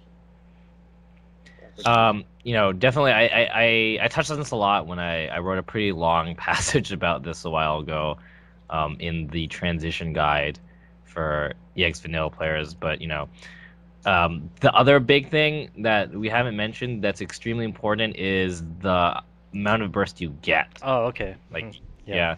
you get way less burst meter when you die. So the big thing is like it's a lot harder to get like your burst, especially as the 3000 suit playing front. Getting 3 is pretty difficult. You can get 2, and feel pretty comfortable about getting 2, but getting 3 is actually a challenge. It's pretty hard to get 3. So I feel like on top of just the overall things you get when you burst being less, you just get less advantages when you burst overall as opposed to in vanilla. The game is just a lot less burst based. Like, it's not as much about getting your burst and just pushing the opponents in with double activates or single activate into like a bunch of knockdown trains and stuff. The game is just a lot more neutral oriented because of that. And we talked about shields and stuff being nerfed, and guidance is the other big one. We did mention that a bit, but guidance is like really big. The big one honestly is just that because there's less guidance, there's not as much of a chance of like randomly landing with a lot of boost and still getting hit. Mm-hmm. Because that happens a lot in this game, and it just feels really awful. I mean, it can still happen, especially with moves that are fast, like Strike Noir's sub railgun, those kind of moves. Yeah, they'll still hit you if you. There's still moves that just hit you regardless, because they're so fast. But because guidance on almost everything is nerfed to a decent degree, it's just a lot safer to be in certain ranges now. Like, just the way you play mid-range, close range is a lot different. So, it's just a lot less about being aggressive. This is a much less aggressive momentum-based game because of bursting and stuff. Because just because you have burst doesn't necessarily mean you're going to, blow them up. So I think that's one of the really, really big differences. And I think it's a good thing because there's more of an emphasis on neutral game. So I think you learn more and you're forced to make more decisions and autopilot less. And also, even though I don't necessarily agree with how, like, a lot of people, for example, say that melee suits are pretty brain dead, especially suits like Master, people like to complain about. And regardless of whether or not that's true, those players will definitely have a lot less to complain about because that stuff is way worse in this version, just due to the things we talked about. Yeah. So if you are one of those people, rest assured that things are a little bit less melee oriented.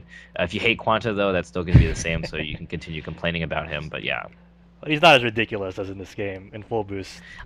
he's honestly still really good. In some ways, he's better, honestly.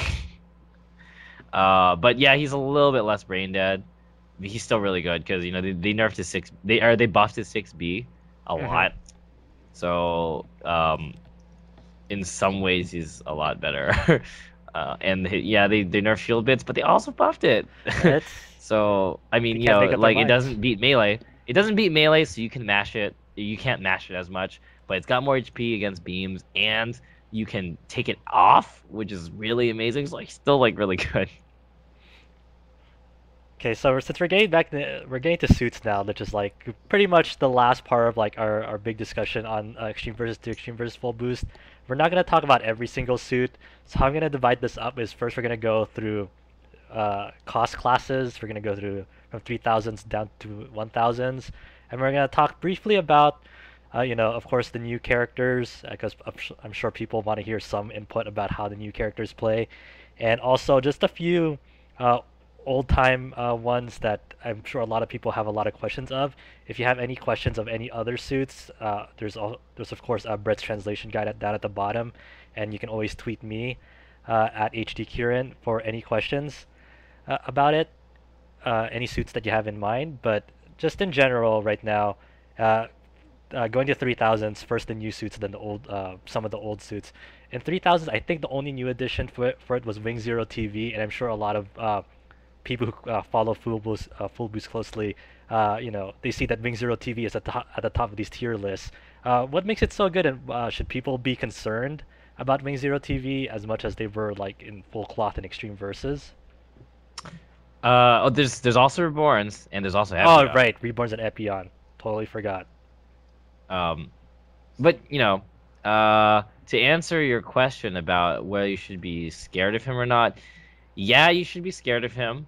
Um, he's really good for a reason, and they nerfed him, but he's still pretty scary.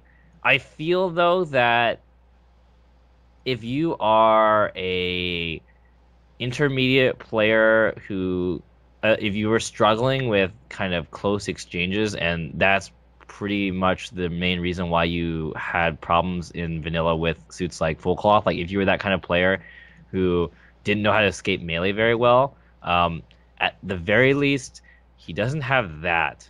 So, and Quanta too, obviously. So, um, I guess he's less derpy, if I'm allowed to say that. Um, Great use of words. Great. So you can't complain as much about like skillless players, quote unquote. You still have to know how to play Wing Zero. That being the case, though, Wing Zero, there's been a lot of this has been echoed in a lot of other games, I feel, but in this version, I do like who the quote unquote top tiers are much more than in the previous game, just because you still have to think with these. They win and they're good, but they win the neutral game. They don't win through like really dumb gimmicks and crap. They're strong because they have strong tools, but not because they have overly oppressive options. That being the case, Zero System is really, really, really good, and it's really hard to bait and stuff. But you still have to like play Wing Zero in a fundamental way. So I think when you're playing against Wing Zero, though you do have to fear him, you can still go into it saying, "I just gotta play smart," So what does Zero System actually do? Zero System is basically Meepy, if you remember F91. Basically, so it's a charge shot B, which is pretty cool. That's a charge shot, but it's a charge shot B, and for like 5 seconds or so, you basically can't be targeted. I suppose it's more like Hyper Jammer, Death Size Hyper Jammer, though you don't go invisible, obviously. But you can't be targeted, so you're basically in the equivalent of permanent green lock, which means it's pretty impractical to attempt to hit him unless he's standing still. The only difference is that he does stop cutting guidance when he melees people. Okay. So if you go into Zero System and you hit a melee, they can actually hit you at that point. Got it. But it's actually very much used like vanilla bursting is, where if you're at a disadvantage, you can pop it, and suddenly you're at an advantage because you can like land and practically overheat, and you might not get hit because of it. Or you can do it in the middle of an exchange and suddenly get a massive advantage. So if you liked abusing bursts in vanilla, which pretty much everyone did, you'll have a lot of fun with Wing TV because yeah, he's just really good at that, and his rolling buster is amazing. It's really amazing because it does good damage and it's fast, unlike Endless Waltz version of Wing. So you can basically like full screen landing punish people for just being on the ground by barrel rolling, basically. So the one cool thing I like about him is that he's rewarded for playing patiently. Yes, I think that's a really, really good thing to point out. Yeah, I mean, you play him patient. You just kind of wait till you get your zero system or your rolling buster, and you're not afraid to play a neutral game because you have a good advantage at neutral. You just sit there and try and rolling buster people, or bait people into overplaying and then punish them with zero system. So I think it's cool that at least the top tier, and Reborn is also top tier, but at least for Wing Zero, it's cool that he doesn't have to be. He's not an oppressively aggressive suit, as opposed to vanilla. Did you have any other comments on Wing Zero in general? I think Robin had a comment on Wing Zero. Yeah, I had a small thing. How's his trying to think of the right way to word it. Because I remember playing him mostly in Next Plus and all that. Is his moveset the same, or is it a little bit different from what it was in Next Plus, or? I don't remember what he had in Next Plus actually. He had his normal shots were like the little beams that come out, like those long beams. Then he had, I think, 2 or 3 like how high-powered shots you could get when you hit what was it? Circle and square. Yeah, circle and X together. You'd fire them off, kind of thing, and you had the head Vulcans, and that was about it mostly. And you could do like you could charge up the shots later, I think, or something like that. Yeah, like did he have the charge shot in Next for like the one that powers up his beam rifle? Because I think that might be the new thing. Can't remember off the top of my head, because I remember Wing Zero Custom had the rolling buster shot though, the horizontal one. So yeah, Wing Zero TV. I think the big difference between him and Next is his charge shot A doesn't actually do anything by itself. What it does is, so his normal beam rifle is like a basic yellow beam rifle shot. It's pretty fat though, but it's a basic beam rifle shot. And then if you charge shot A, what it actually does is it powers up a bunch of your attacks. And the main one is it powers up your BR. So your A no longer becomes the basic beam rifle shot. It actually becomes the Garobi, similar to Endless Waltz version, where it's like the one that doesn't stop you from moving, just the big Garobi beam. So he has that. He has the same main as Endless Waltz version, but only once you charge up your charge shot A. As a side note, the charge shot A also improves your damage, and also like on your rolling buster, I know for a fact it makes your rolling buster do more damage. And I don't remember off the top of my head about his Garobi, but possibly that too. And then the buff goes away once you use it. So that's oops, sorry. Oh, I was just gonna say, so that's probably the main difference, and it's pretty interesting. I'm not really sure if I have an opinion on whether I like it or not, but yeah. Yeah. And is his mobile armor speed a little bit better than what it used to be? Because he used to be kind of slow. It's kind of slow still, yeah. It reminds me of Cubelace. But maybe it's also because of the way it looks. But yeah, it's people don't use it that much, but it's an option. And MA is definitely, as we talked about, a lot more viable. So you do see people using it. It's certainly not like amazing though, but it is what it is. One of the other new units in full boost in the 3000s was the Reborns, and I know that's an extremely good unit as well in the game. Tell us a little bit about, like, I remember Reborns having its 2 modes. How is it different from, what was it? Was it in Next Plus as well? Yeah, I think it was in Next Plus. Plus. Yeah, it was. So yeah, I actually I haven't really played much Next Plus. I played a little bit of it, so I actually also pretty much don't remember anything about Ribbons. Like I only remember like a couple suits. So yeah, I don't know if Robin, if you want to answer that about the differences. Trying to think how to. You'd normally start off in the normal Gundam mode, and then you'd have like a beam saber slash you'd have one or two beam shots were like a little bit strongish.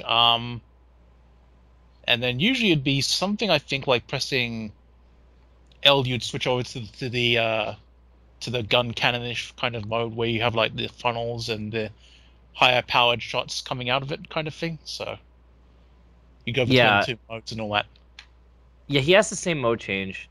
I believe it's BC. It switches between Reborn's Gundam and Reborn's Cannon, I think is the other name for Yeah, it. yeah, something like that. Yeah. Yeah. He's pretty straightforward too, actually. Yeah, he has two modes. You can, I think the best way to describe Ribbons is if you like canceling into things in a very vague sense, then Reborn's is for you. Yeah. Because he has I think he has like one of the most cancel routes of any suit. He can just do whatever that he wants basically. He can cancel practically anything into a mode change and then cancel that into like whatever he wants. Jeez. And he has a good charge shot too.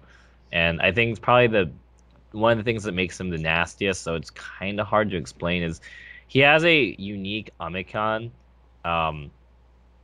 that I won't really explain it exactly because it's honestly pretty complicated as to why it's different than a normal Amicon.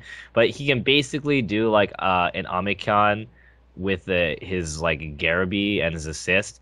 And to generalize why it's different than the other ones, you can basically Amicon in the middle of your Zunda. So basically it lets you do like a Zunda with like cutting guidance every single time. Because you can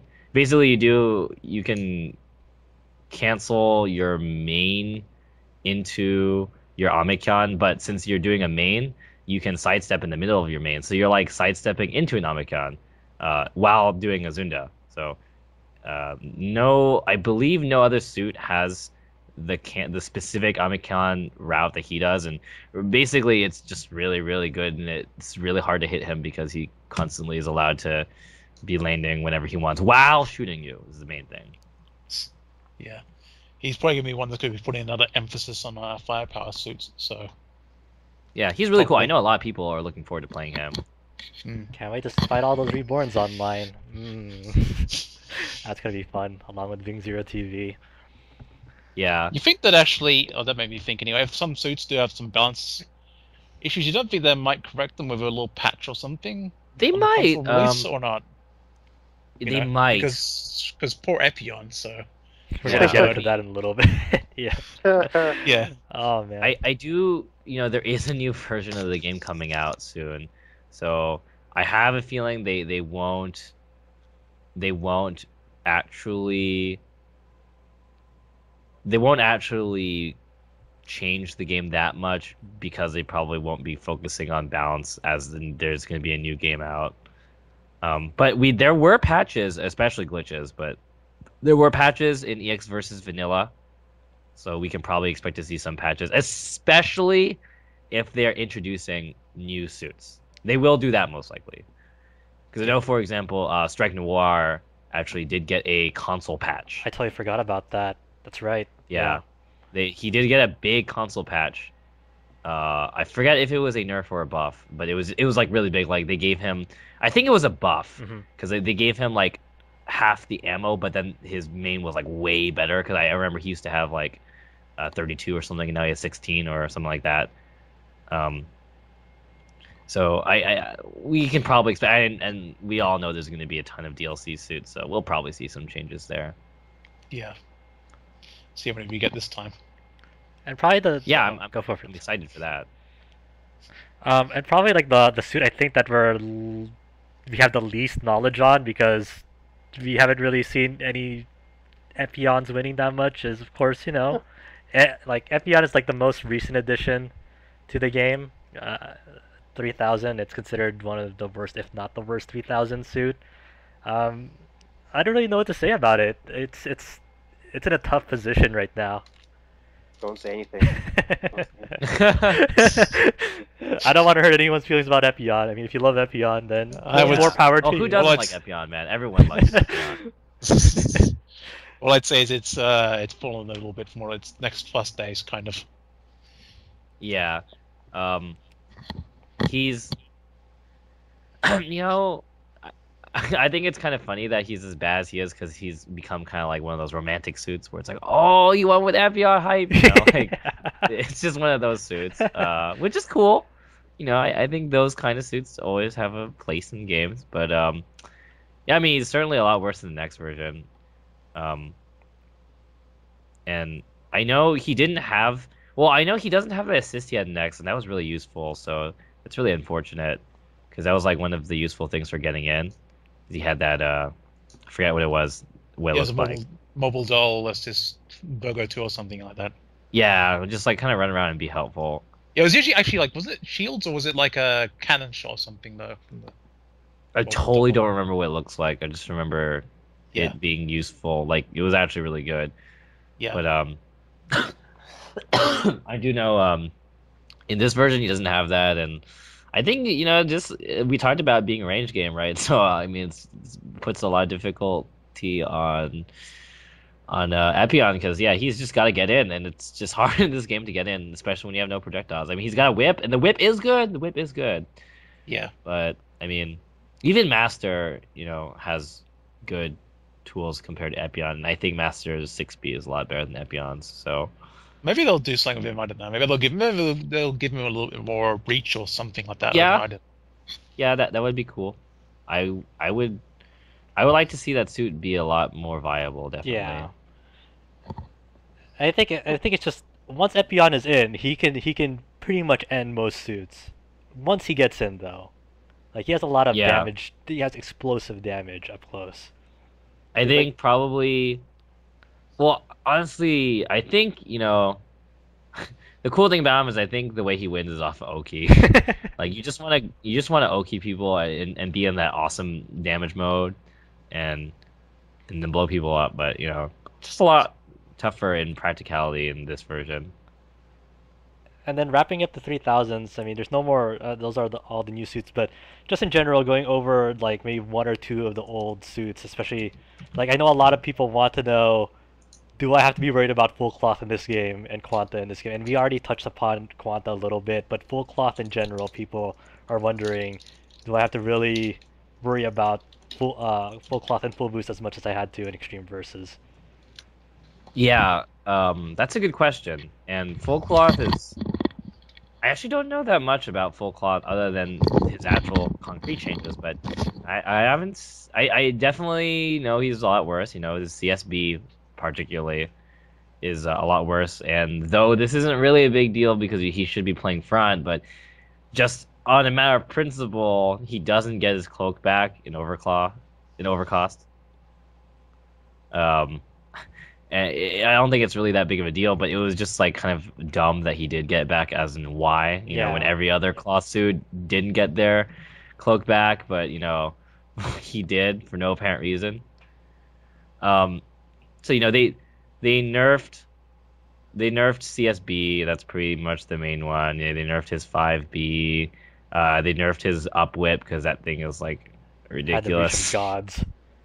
Yeah, like that move's just pretty silly, honestly. Just if you just think about what that move actually does, it does things that kind of shouldn't be allowed. So that got nerfed a lot. It's still pretty cool. I think that a lot of people who like Full Cloth in this version are pretty happy because he's still like he's not that bad and he still maintains his old playstyle. And honestly, Full Cloth plays is really cool to play. He was just really, really good as well. Yeah. So I think actually a lot of people are excited to play him in the new version because there's a lot less of guilt about playing Pretty him. much. That's how I feel about it too. It's like I really want to play Full Cloth. I love the suit, but it's just ridiculous in vanilla, and I'm looking to see if I can really get my hands on him in full boost again. Yeah. So he's cool. I think everyone's pretty excited actually to play him, and he has most of what he had in the old game. Just things are a little bit worse overall. So, so I look forward to playing him as well. Yeah. I'm trying to think if there's like any other worthwhile 3000 suits that should be like. I'm sure. I'm of course every suit is worthwhile to mention and it changes, but just Oh, go for it. I know what we can talk about. There is one more new 3000. Is there? Sazabi. Oh my god, that's right.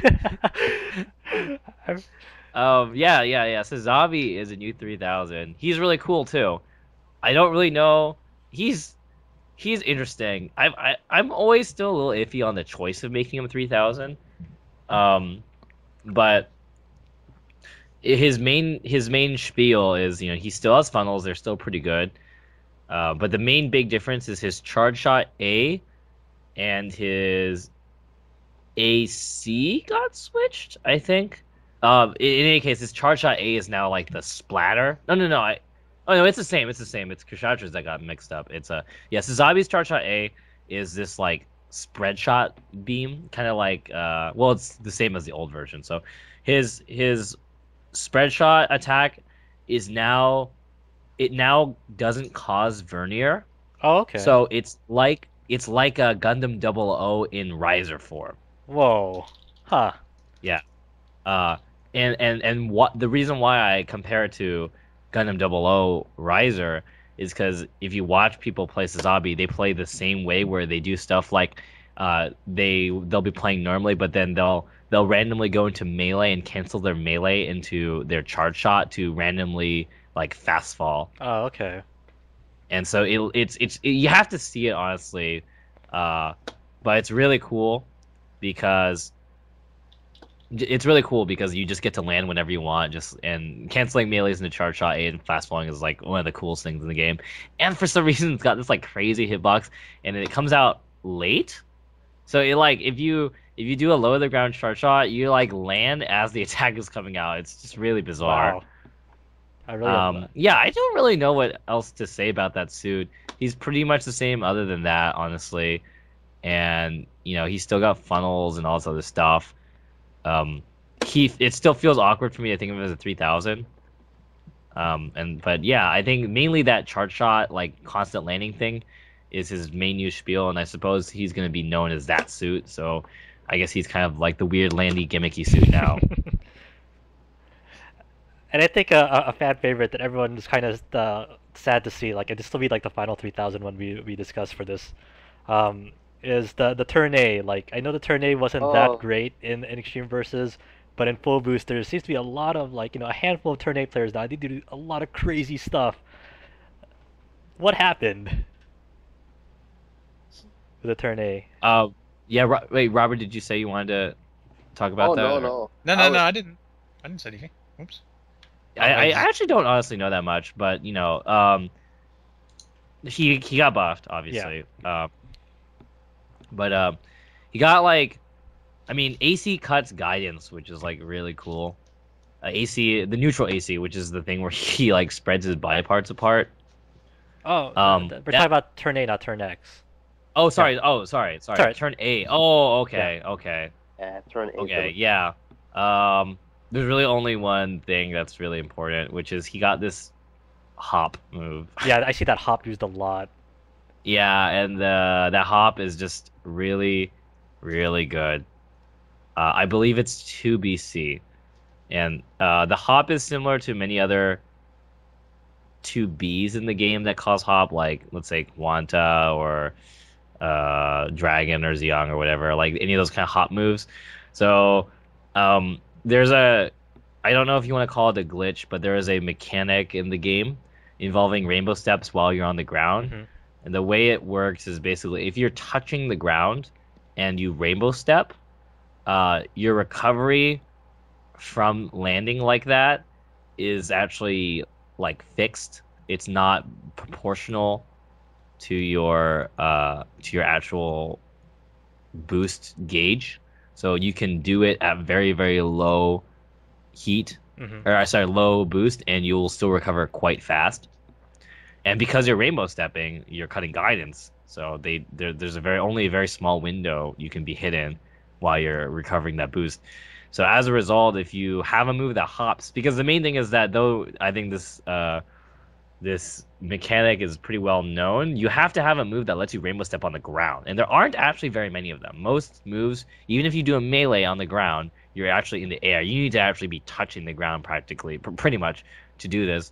So it's mainly only with hop moves that actually like plummet you straight to the ground that let you do this rainbow step trick. So anybody with a hop that puts you flat on the ground can utilize this, and they're very good.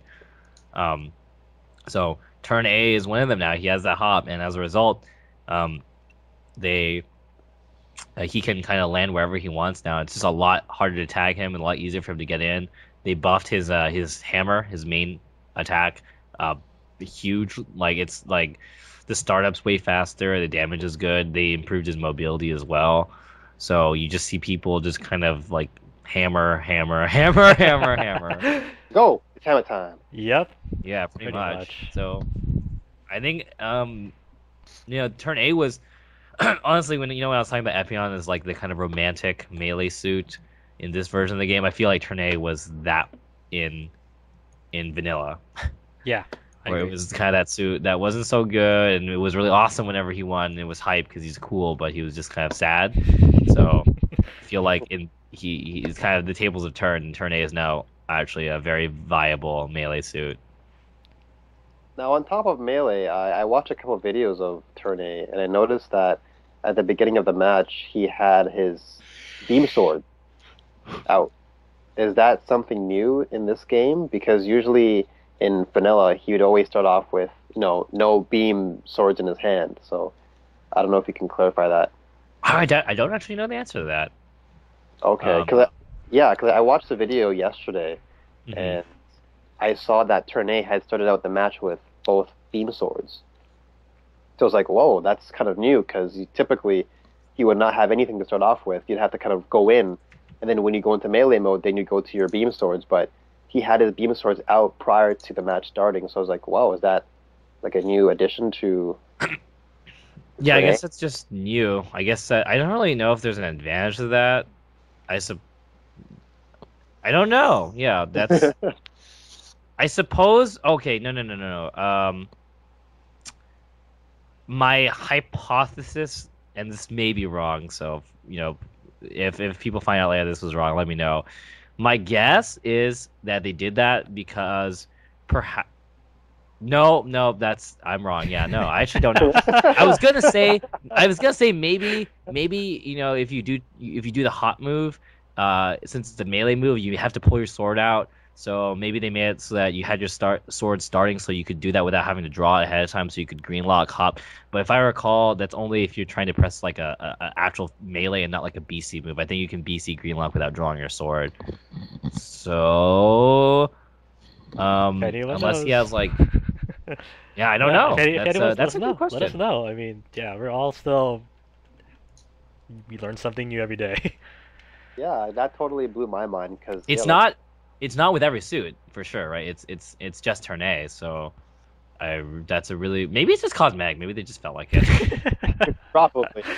Yeah, I don't know the real explanation either, but yeah, that really kind of surprised me, so I was like, I wonder what that means.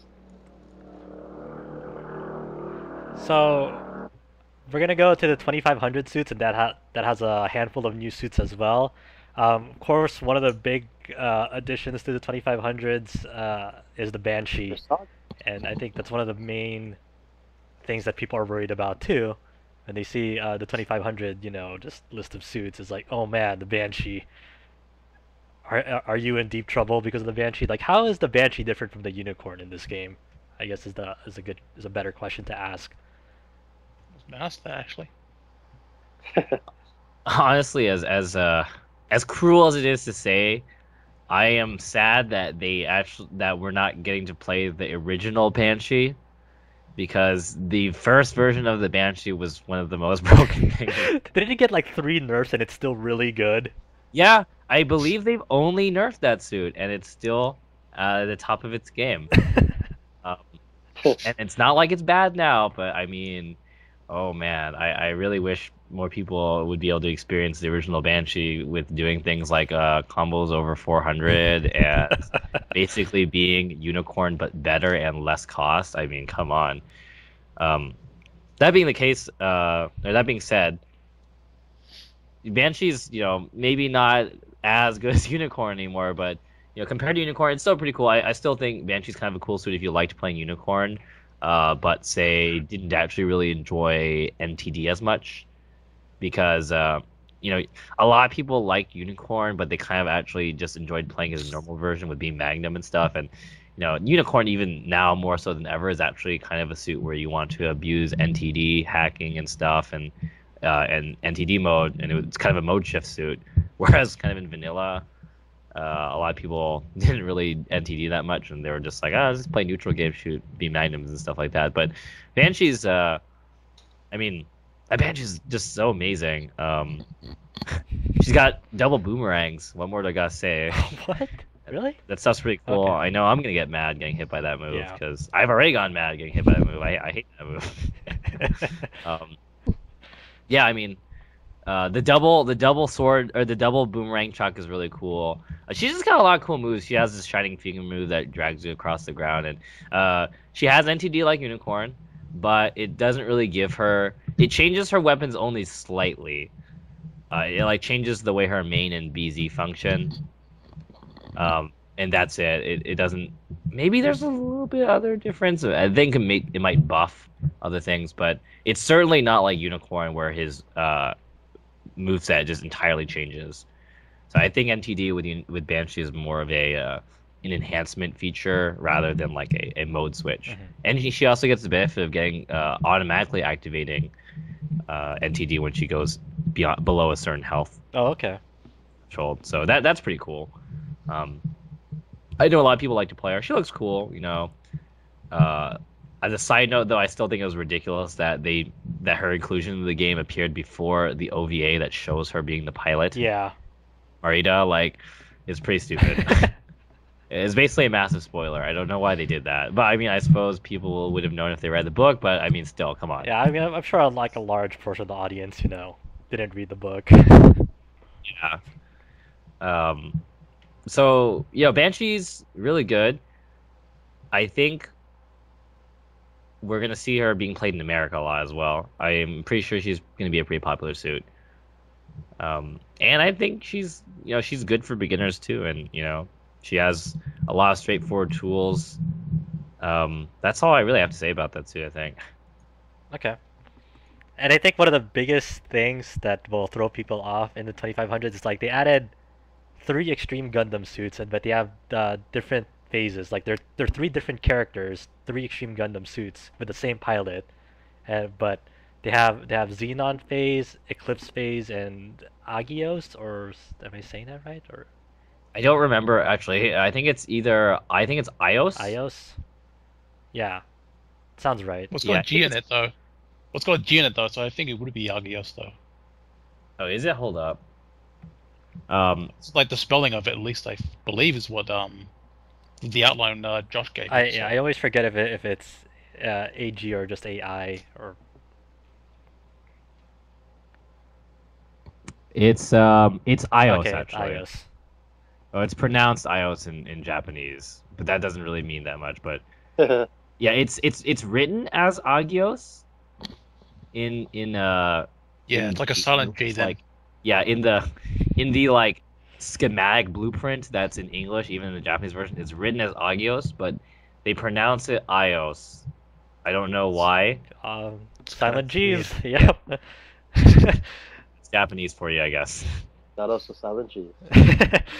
So their grasp on our English, unfortunately. So yeah. But I guess just a quick rundown of these suits, because they have a really neat kind of quote-unquote level up mechanic to reach these phases, going Xenon, Eclipse, and Ios, any order. Just your impressions of the Extreme Gundam editions. I like Xenon a lot. Xenon's that's the melee version, and I think that for a lot of people is the big one. That's the one that has the Hot Wheels look to it. Yeah. It's literally got Hot Wheels flames on it, and it looks like it transforms into a car. It's really cool though. I like the fact that, well, all of them to this degree, but definitely with Xenon, it's got Master 6B. It's got like Gold Sumo's laser whip, but two of them. Like he laser whips from both sides, which is really cool.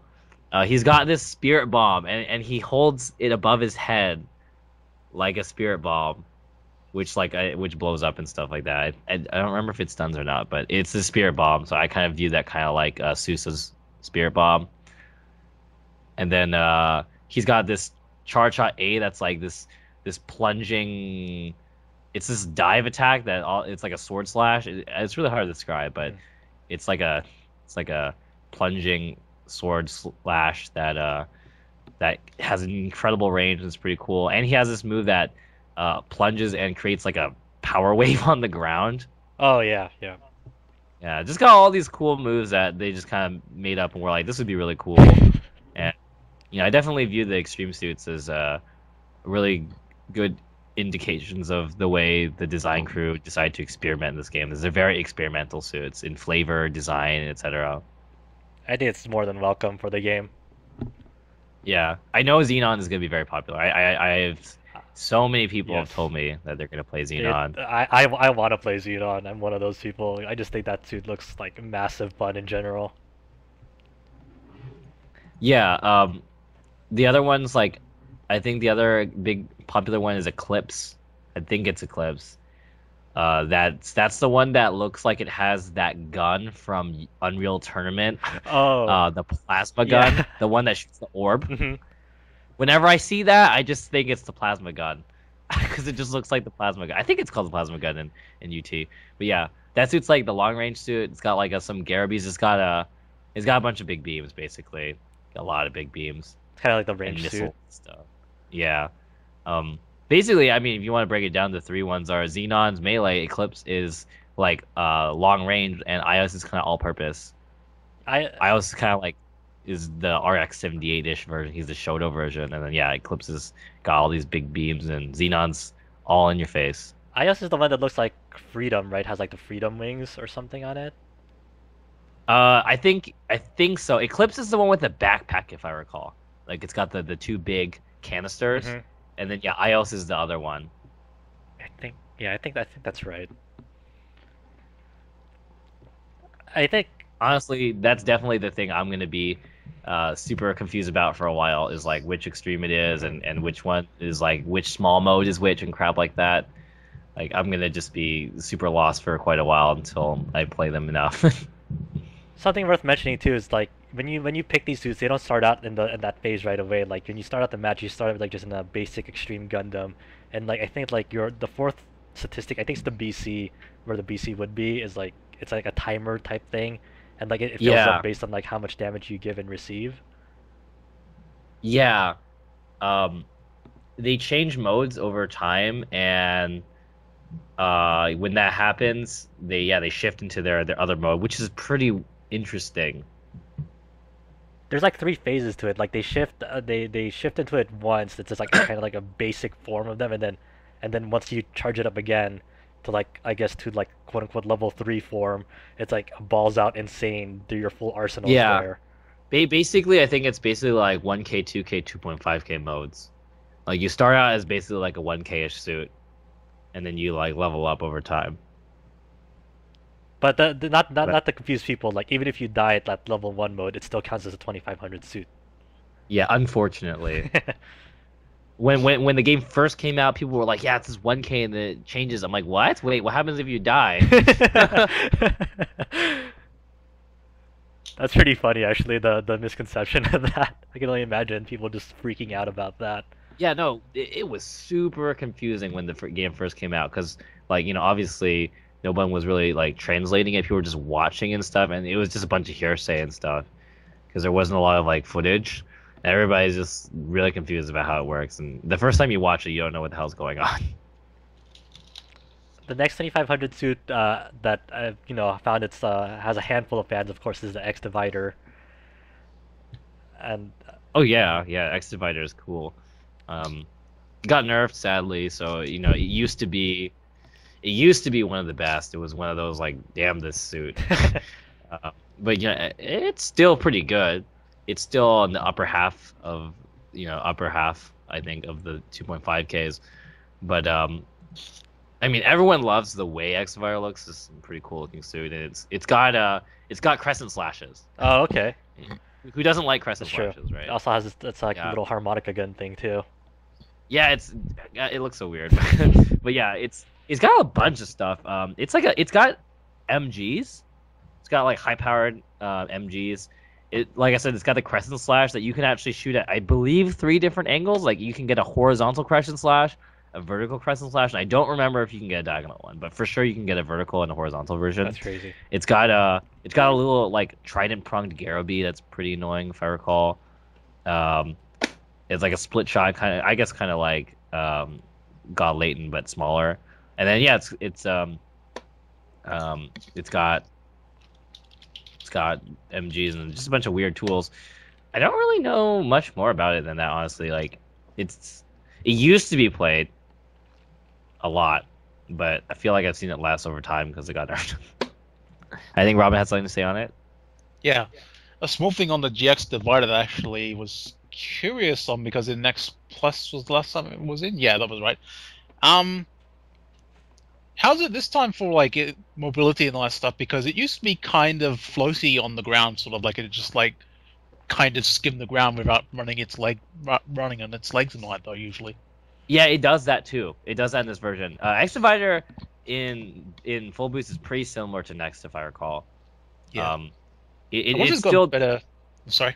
Oh, I was gonna say it's like Blue Destiny, where I believe it's not actually a ground type suit. It boosts normally and it has a normal boost top, but it visually slides around on the ground, doesn't move, I guess. So it's kind of weird.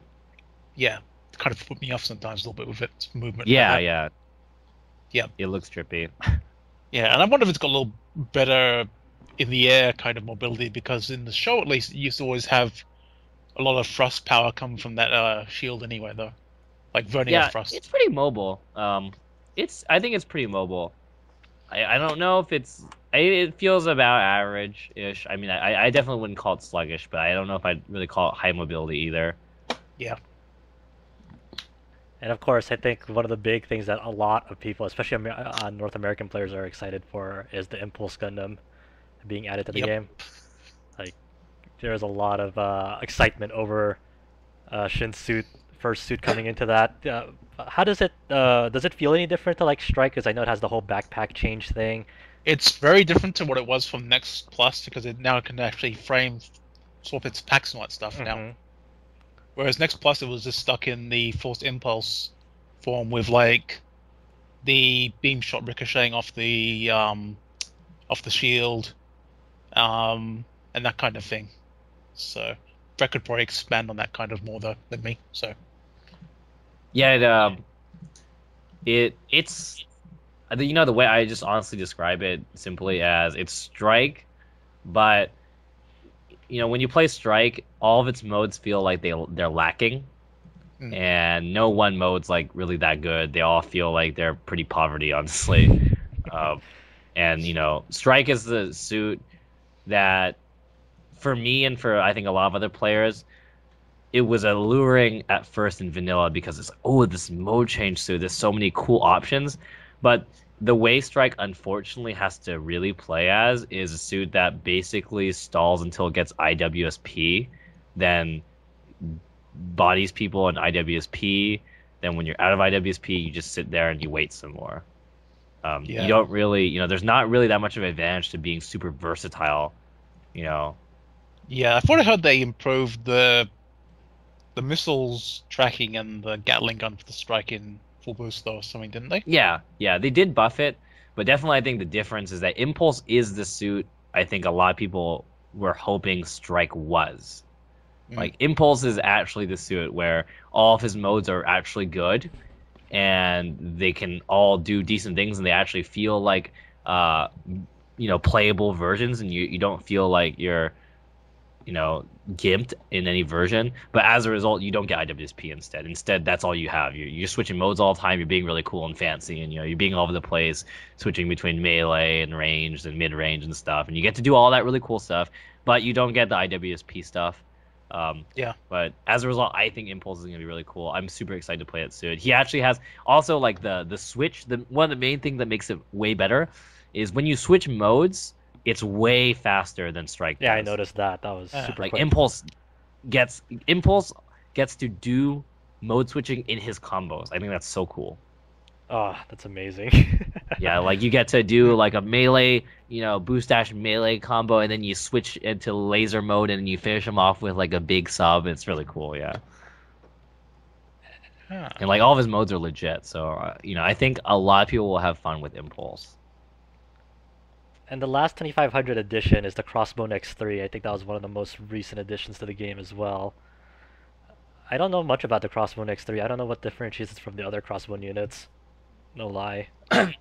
Yeah, I honestly don't know that much either, because I'll be frank, I haven't really been paying that much attention to this game in the news in the last, like in the recent changes. So, like X3, because and same with like what's Tetra, I think, like those two, I don't really know that much about, but I do know, X3 doesn't have the mantle, but he plays sort of like Full Claw. That's really odd. Like he doesn't have the ABC mantle, but he's weird. He like throws an assist, I think. Like he throws another suit as an assist, and he's just got all this weird stuff. I think he has like a clothesliner attack and stuff too, and just a bunch of weird stuff. But I think he's just kind of some weird, like full cloth remix without the full cloth part, kind of. I don't know if anyone else has any info on that suit, because I don't really know much about it. Nope.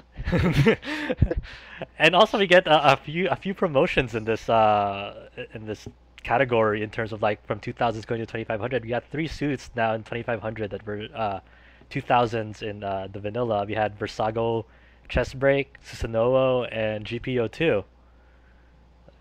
Oh yeah, that's right. Yeah, I like all those changes, honestly. Let's just start with Versago first. Like, what enhances did it get to justify it going from 2000 to 2500? Well, I take that back. Personally, one of the things I don't like is Versago's change. I liked Versago better as a 2000. He makes more sense as a 2000, but I mean, I don't know. I always felt like the flavor of a 2.5K was something that was like cooler or better than a 2000, but they didn't want to make it like an ultimate suit. Versago did always feel like a support suit to me, and it still is to a big degree, but it's 2.5, it makes it a much more risky suit to play as a support, especially because it's not like super dedicated as one. But to answer your question, he's pretty much exactly the same, but he has more boost, more health, obviously all that stuff to make him viable as a 2.5K. And I guess the big one is he has a charge shot now. Mm-hmm. I kind of compared to Hyakushi's charge shot. So, like, it's kind of similar to Hyakushiki. It's just a basic charge shot. It travels kind of fast, has an okay guidance, so it certainly helps out his ammo.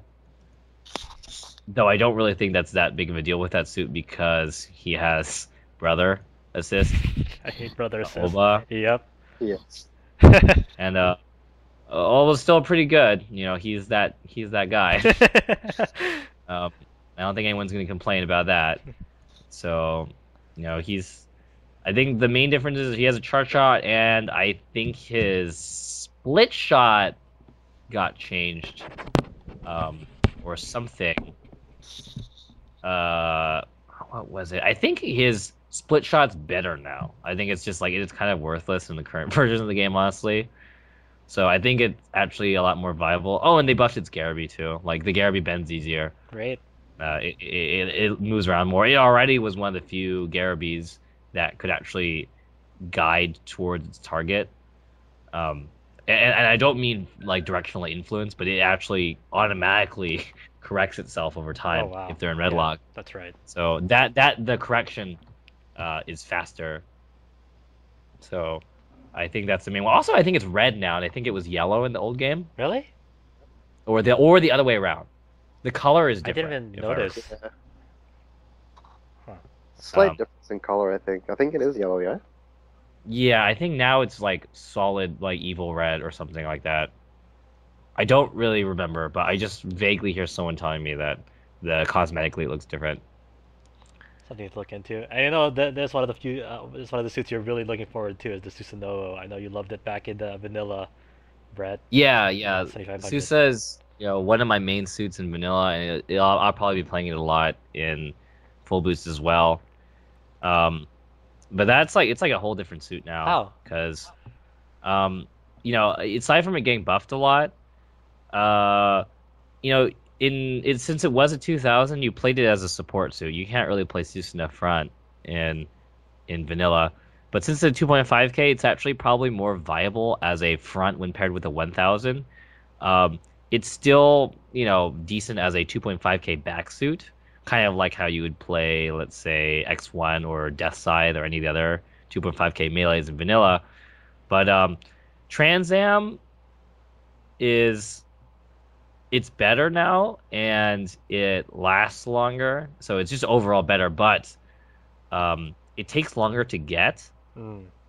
Only by like 5 seconds, but it still does take longer, and as such, when you're playing like a 2.5k backsuit, it's really common to die once and then like lose the game before you get your Trans Am, which super sucks. Yeah. Ooh. So as a result, to actually like list the main changes, the big one is he got his 5 BC is different. So in vanilla he has BC is like the spinning move, and in vanilla he has the side spin where he spins around like a top horizontally, kind of like I guess Arc's side BC. Arc has 6 BC, and then he has the vertical or like the up or down version, which also worked at neutral, which was like the spinning. I don't know what you call that. It was like a spiral, almost like a using a drop, but he just kind of like spins Yeah. up and then falls down at you. Kind of like a really fast going Ferris wheel, I want to say. Yeah, like a Ferris wheel. I know there's some other thing we can compare it to. I just can't think of it off the top of my head. But so that's still works with up and down, but the neutral version of BC is now this command dash, and it's really awesome. It goes straight, which was something that he couldn't actually do in vanilla, and it moves fast. And I think one of the main problems with Susa as a 2K was he actually didn't have ways to close in. And even compared to other back melee suits, Susa was one of the few suits that didn't actually have a good way of like closing the gap. So in order to really get in, you had to already get in, and as a result, you kind of relied on like landing your big ball attack to land hits. Compared to like Death Scythe had his boost dash melee, same X1, and even the other 2Ks like Exia had his hot move to get in and stuff like that, and his boost dash melee as well. But Susa's melees were never that good, and as such, he suffered from having no real way to close in, and that was the big buff that he got in 2.5k was he has a way to actually get closer, and it's really cool because you can cancel it into melee itself without having to rainbow step. Nice. So you can go straight from the command dash to a melee, or you can go straight from the command dash to the pose move. The other big difference was his charge shots, the Gram Chakrams, the little pizza discs. Right. When you're in Susa, when you're in Trans Am form now, you can, if you hold a direction while you let it go, they can split off into 2 of them. Oh my god. So you get to shoot double pizzas, which is really cool. That's gonna be really fun to mess around with. Yeah, like you can play him front now, which is I think a big thing. I think that's really like nice. You can actually play him as a front suit with a 1000, and it feels a lot better. Yeah. One of the more curious changes was GPO2 to a 2500. I mean, I remember him not being so great in vanilla version. Why the sudden change from 2000 to 2500 if you know? I don't know. They just felt like it. I guess. They it's not exactly to stand out or something to make it bump it up, really, was it? No, he's pretty generic. I mean, of a suit, he doesn't really have that much stuff. So yeah, just the head Vulcans and the nuke and his longer beam saber. So yeah, I mean, he did get a huge buff, and I suppose is justifiable to make him 2.5k as such, which is his if you charge shot B to power up his lightsaber, his melees all have super armor on them. Oh yeah. Oh, okay. which basically means if you're next to him, you're dead. You're Yeah. basically dead. So I suppose, I mean, that's a really great change, and I guess they just thought they wouldn't really be able to make that viable as just a 2K to have that. It's a little too strong, considering he does do 1 billion damage. I mean, he does like 280 off of BMB or something like that. So as a 2K, that was really, really scary. Being able to, guaranteed land it off with a super armor is a little much, so I suppose that's the reason they changed him. I still am really iffy with that change because to me, GPO2 still feels like a very generic suit, you know what I'm saying? I mean, he doesn't have that much. He's not very flashy. But, I guess maybe they wanted a dedicated super melee suit for 2.5K. Now that all the other ones have kind of like melees or beam rifles and stuff, so they just want some crazy hardcore like mini master or something. I don't know. So we'll go to 2000s because I think are there any other 2500s that got really any big changes? Would you say? I don't think so. I mean, X. That's actually 2000 now. So yeah, I think the big thing with 2.5K is that a lot of them are DLC from console. There's a lot. There was a lot. Now that you mention it. So, I think a lot of people will feel that the 2.5K range is very familiar. I mean, a lot of suits are very similar. Like Shinanju, Raphael, Strike Noir, obviously. Those are all like the same or very similar. I think the only big note is that Toggy's is a lot worse. Aw, damn it. Oh, but I'm okay with this trade, which is that Kubule is a lot better. Well, I guess. Yeah, I guess. But yeah, I mean, Toggy... Kubule still got nerfed, even though it was like godly for like what 2 months. That makes me wonder, why is both of Zex's machines not all that great then? Kind of makes me wonder about that. Yeah, well, I don't know. Toggy's is pretty funny historically. There's actually a really great. It's Japanese, but it's really, really amazing. Amazing video on Nico Video that it basically goes through the history of full boost patches. Oh man. And one of the great things it touches on there is it talks about the story of Toggy's, which is really amusing, which was it started off being pretty good. Then they nerfed it, and everyone was like, "Oh." And then they buffed it again, and everyone was like, "Yay!" Then they nerfed it again, and everyone was like, "Oh." So it's on its second round of being on the low end again. Oh my god. Time to find a new 2500. Which makes it a pain in the ass to translate the overall changes from then to now, because it's gone through so many ups and downs over the course. It's really hard to say whether it's overall, mobility, for example, is better or worse. But yeah, it's a lot worse now, which is kind of depressing. That depresses me. I didn't know it was like so bad now.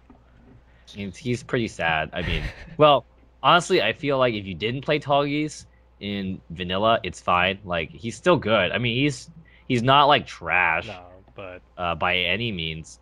But if you played him in vanilla, you're gonna feel, and like you were spoiled by that, you're gonna feel. That's me. You're gonna feel it. That's me. Yeah, he's so much worse. Like, just everything is worse. He's one of the most nerfed suits, I feel like. Oh man. In the entirety of vanilla. Yeah, I mean, I feel like, okay, fine, full class pretty nerfed too, but Toggy's is pretty nerfed. It's gonna be a journey. Fucking seeing if I wanna. Well, Yeah, well, full cloth needed the nerf anyway. yeah. Well, I mean, Toggy is really good, so I think he deserves a nerf too. But I feel like they didn't really need to literally nerf everything. I swear to God, they just went down the list of possible nerfs and just checkmarked all of them. Where should we nerf? Okay, here. Okay, perfect. Good stuff. Yeah. Sad life.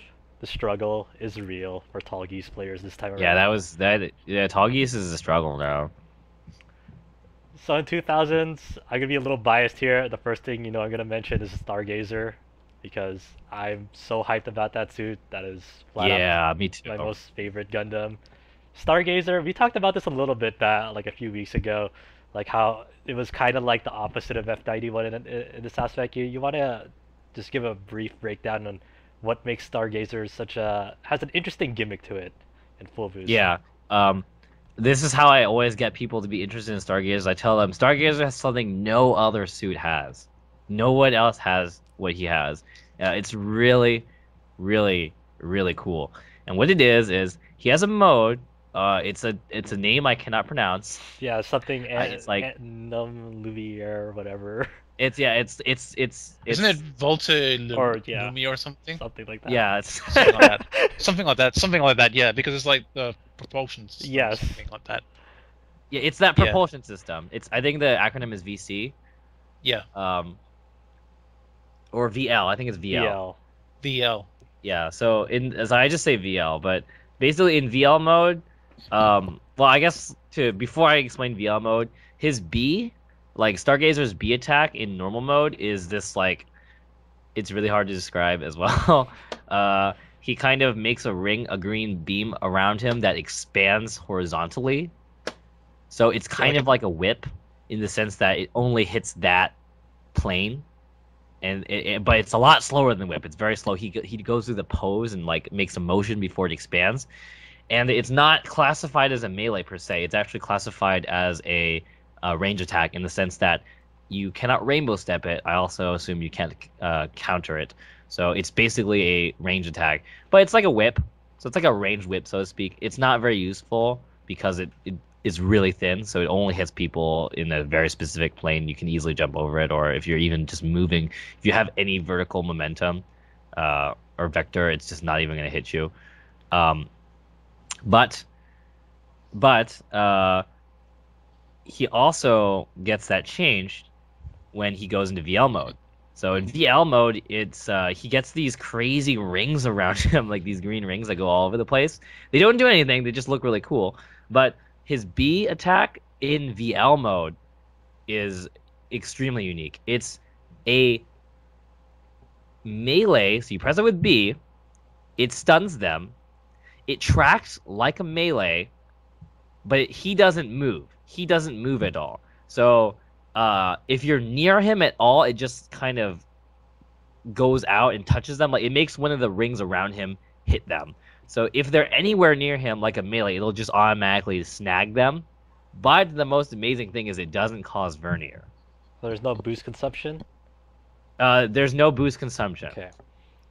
So it's just kind of this instantaneous close range stun. It stuns them too. So it's really easy to confirm off of. It just stuns them, and then you can just go into your tackle move.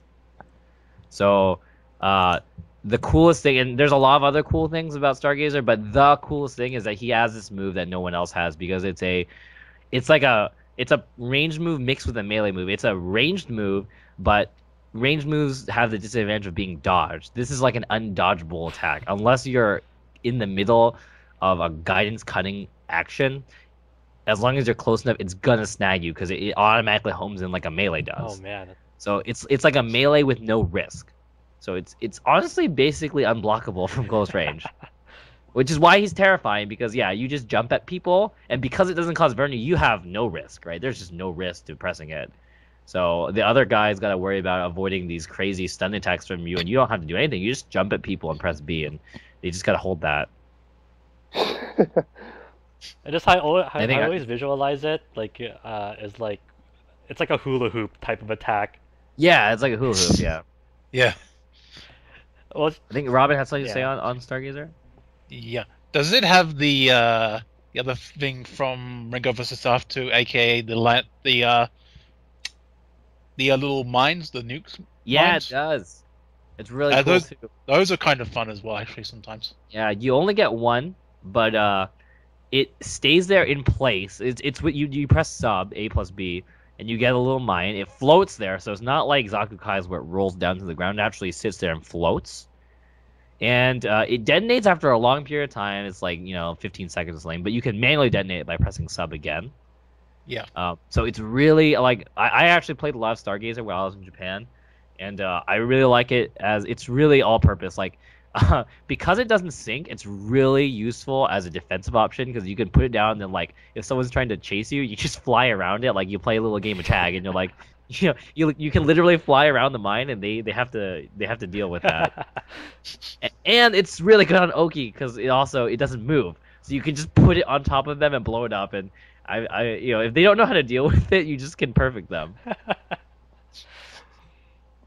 What's the after you detonate it, how long does it take to actually for it to fill up back again? It does take some time, but it's not like a long time. Okay. I don't remember off the top of my head what the cooldown is, but it's probably like 6 or 7 seconds. Okay. Was it that long, or was it like as long as the GPO2 nukes cooldown, sort of? It's fairly short. Yeah. So it's really cool. Okay. You can Amicon with it too. Huh. You can place the mine and then BR, and you'll just fall. Super awesome. That's amazing. Yeah. Like he has a cool charge shot too. It's like he spins like a freaking top and fires 3 shots in a row, and each of those retracts. Oh. It's pretty cool. It's like I guess it's kind of like Dogs A plus B, but better because it retracts, and he spins like a crazy man. It's pretty funny. I think one of the suits that's most confuses me every time I look at is the Rosen Zulu. Oh yeah, that suit's really weird. How does it work? The cooldown's 5 seconds, by the way. Oh, okay. Or the reload time on the bomb, it's a 5 second reload time. Okay, it's not too bad. Yes, Rosenzulu is weird, and I think he's probably overtaken Susanoo as the loudest suit in the game. Are you serious? Psycho Pressure. Or Psycho Jammer, because he has this move called Psycho Jammer where he it's a really weird move. It summons this like energy pyramid in the middle of the field that just sits there being annoying and stuns people. Oh, great. But every time he does it, he screams, he's like, Psycho Jammer! It's like really long, and everybody can hear it. He says it every time you do it. It's pretty great. They're just like, shut up. Yeah. Oh, actually, I take that back. No, the most annoying suit is now Dragon because of his Mermaid Gundam. assist. Oh god, I can't wait till we get to that. Mermaid assist is really silly. There's a mermaid Gundam? What? Yeah, like, well, when you get to Dragon, we'll talk about it. But yeah, he does. Yeah, we'll talk about Yeah. it. Okay. I'm But, just trying to remember. Sorry. Go. But Rosenzulu, yeah. So he makes all these funnels. He's like a dedicated funnel suit. I think even his main technically is like a funnel shot. Like the funnel comes out and shoots them as his main. And that's really all he has. He's a 2000. I forget what else he has, but does he have a Garaby? I don't remember. I think he just mainly has Psycho Jammer and his funnels and his main, and he's kind of a weird unorthodox back funnel suit. 2000 funnel suits are rare to come by, so it's cool that they're introducing another one. One of the things that really I know a handful of people are gonna attempt to master is the Spiegel. Oh yeah, That thing it looks really tough to play, like competently. yeah. If anybody was familiar about Next version of Spiegel, he is so much better than that version. Because I actually, so I'm in Northern California, and we have an arcade up here, Game Center, which no longer is around. But regardless, back then, like I believe about half a year ago, the owner randomly decided to switch Next in for fun and be like, "Hey guys, you guys should play this great game." So we were playing Next, and yeah, I tried to play Spiegel, and I played a good amount of Spiegel in Full Boost, and everything about Spiegel in Full Boost is like infinitely better than the next version. For those of you guys who don't know what Spiegel plays like, he's a 2000 suit. He's a mobile fighter suit, so he's from G Gundam, so he has that ground dash. Which I believe, does he do like the really silly ninja run? I think he does, Yeah, he right? does. Yeah, yeah. He does the ninja run. And his main things are his charge shot A is like this somersault that makes him like somersault upwards, and he scatters a bunch of explosive shots on the ground. I don't really know what to compare it to. It's kind of like a motion like News Bazooka, where he does the backflip, but like way higher. Mm-hmm. And then the shots on the ground, it's kind of like, I guess it's kind of like God Layton's charge shot A, but like smaller and lower scale, and they go to the ground. And then he has like a little net with A plus B that slows people down if they catch him. Kind of like Char's spear, I guess. And then his AC is summons. Who is it? It summons Rain, I think, right? I think so. Yeah, I think it summons Rain in whatever suit she's in. I forgot. It shoots the bow. Yeah, Rising Gundam. Rising Gundam, right? Yeah. So it summons her. She shoots a little bow. It knocks him down. It's like a sniper shot, kind of like a faster but slower version, or faster but more precise sniper version of Shinanju's AC assist. And then his BC is probably the main cool thing, which is I guess it's like Susa's, where he goes crazy and spins around like a crazy man. But it's definitely been described as the fastest movement option in the game. Oh wow. You move really fast. There's an amazing video. I wish I could link it to you guys. There's a really incredible post-patch Spiegel stream where or Spiegel video where he's just basically doing BC Oki spinning on them as on their wake up over and over again, just like destroying That's them. crazy. But yeah, he definitely has the ninja feel down. Definitely. Mhm. His main, by the way, is like a kunai chuck. It's like really bad. I don't know how anybody hits people with it. I think they buffed it though. I played it when he was nerfed, like the bad version of him. He was like one of the worst suits in the game at that point. So I was like, God damn it, how do you play the suit? So I'm sure they buffed it since then. But yeah, he kind of, his play style is like, yeah, you're really fast and mobile. You try and be tricky and juke people a lot because your fundamental moves aren't really that strong. So you kind of rely on a lot of jukes and kind of sneak attacks. It's a Pretty very cool. reactive type of play style. Yeah. Definitely a very fancy suit. If you like showing off weird stuff, I definitely recommend that suit. And then one of the weirdest additions I think for a 2000 class was the Kapul. Like, yeah, Oh it has God, a really, it has a really weird I mechanic. actually don't know much about that suit. So if anyone wants to tag in, I don't really can know. contribute a little. Yeah. It was in Next Plus. Really? Oh, okay, that's cool. Yeah, because Soshi had it Yes. in Next Plus, Oh, and it was just her alone. And I believe this one now it's like a tag team. Yeah, one. that has this The tag team original mechanic. one had the machine guns. It had kind of a rolling melee move and all that sort of thing, and yeah, that's all I can say about it. So how I see the Kapul as, because after reading up some things on it, I forgot the other pilot's name, Kirin or something. What For the red Kapul. crazy Oh one. well, the other guy, Yeah. the crazy guy, yeah, Crazy guy. So Kapul is basically like a two characters in one type of deal. Like you have two separate suits that you're actually dealing with. Like you have Sochi's Kapul and you have Korin's red Kapul, and they have their own separate health pools. So if you can at any given time, if you feel like you're taking too much damage with one suit, you can actually tag them out for the next suit, and you'll have all that health back because they have their own separate health pool. And while they're out there, the other one is passively regenerating health, and it's a lot of management type of health management type of deal and ammo management type of deal. I don't know exactly how the ammo recovery works between them, but I know that in general, Sochi's like a harassment type of suit from mid range, while Korin is basically mid range to close range type of deal. I know he chucks his like bat type of enemy. I forgot the exact armament, what the name of it was, but just from Yeah. it's a really weird suit. And but I've seen some amazing couple players. Like it's considered, on paper one of the worst suits in that class, but people have been able to really do some interesting stuff with that to win matches.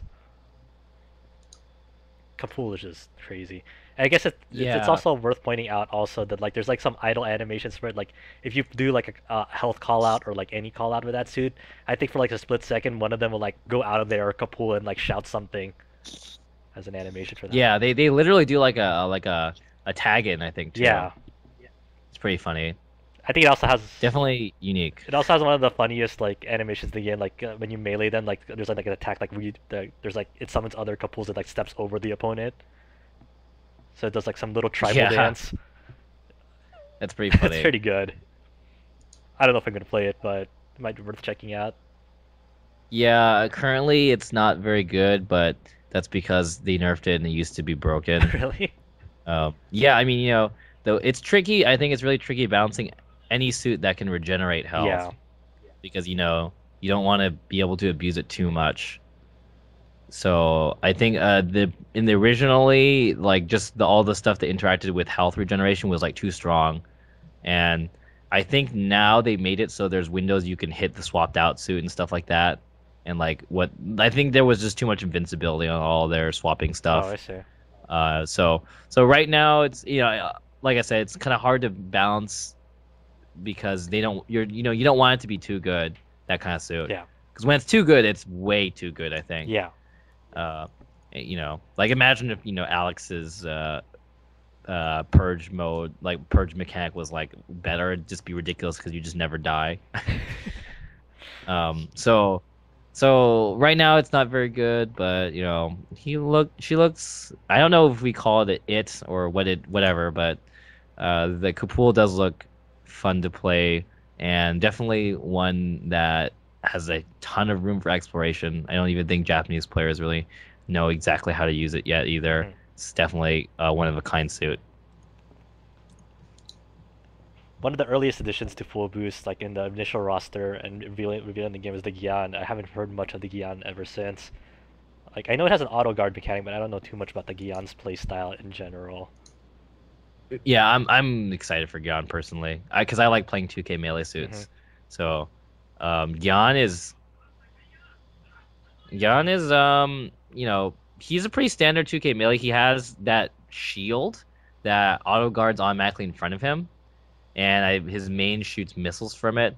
So, what's a suit that's similar to that? I guess I don't know if you could say maybe Death Scythe or something, but he basically kind of has like a little bit of health to get, or a little bit of like fake shield health to get in, and it regenerates as well. So it's pretty cool for playing patiently in that sense. He has like that cage he can summon, and he's actually quite good because he has actually really good melee capabilities. Oh, okay. So he's actually one of the better 2Ks, especially in the melee category. So I'm looking forward to playing Is him. the auto guard mechanic based on like if you auto guard, will it like deplete something, or is it just an inherent mechanic with him and like? It depletes it. So on the ammo side, there's actually a health thing for his shield. Okay. And things that hit him from the front, the shield automatically guards it. It's kind of, but not really like Dunamis. Dunamis's skirt curtain thing. Yeah. So only blocks from the front. It does it automatically. Okay. Yeah. Gyan's gonna be interesting. I didn't think it was actually gonna get in, but I actually, you know what? I suppose it's more like it's not really like a shield. It's like someone has bits on him. oh, okay. Because I don't think it actually causes him to go into any kind of recovery when things hit him, unlike all the other armor moves. We ran over Gaia a little bit already, so I'm gonna just skip over that. I think one of the more interesting additions to this game is Throne Dre, and a very popular suit in general when picking for a 2K support. I think it's like one of the go-to 2K supports in the game. Yeah, Nena's a really popular character, I think, in general. I know a lot of people who just want to play her for the fact that it's Nena Trinity. Yeah. It's really cool, too. It has Full Boost did a really good job introducing a bunch of weird mechanics. Nena's mechanic is basically, I don't remember what button it is, but she has a move where she goes up and she flies up a little bit into a pose similar to Purutu's kind of like BC, and it grants your partner like infinite guidance cutting until her move is over, so they're like untouchable. Yeah, that's insane. So a lot of people are joking about playing, Throne Dry plus Epion, right? Hey, it might work. You never know. Yeah, no, I mean you just go ham. Like, I definitely played. I played with a Throne Dry player in Japan for a while, where we would play on team, and he would play Throne Dry, and I would play Susa, and like we would wait till I had Trans Am, and then I would put on Trans Am and activate, and he would put on his thing, and I would just literally just tear people up. yeah, I believe that move is called Stealth Field, or something. Stealth Field, yeah. Yeah, and she comes with the assist of her brothers as well. That's all she really has for a moveset. I mean, her BR and her assist. That's about it. To backtrack on Gaia, doesn't that have the same thing, like support from her other two units as well, though? Like, like the Chaos and Abyss for Oh yes, yes. Oh, yeah. Gaia does Totally have forgot. the less cool Three Stooges, I guess. Yeah, sort of.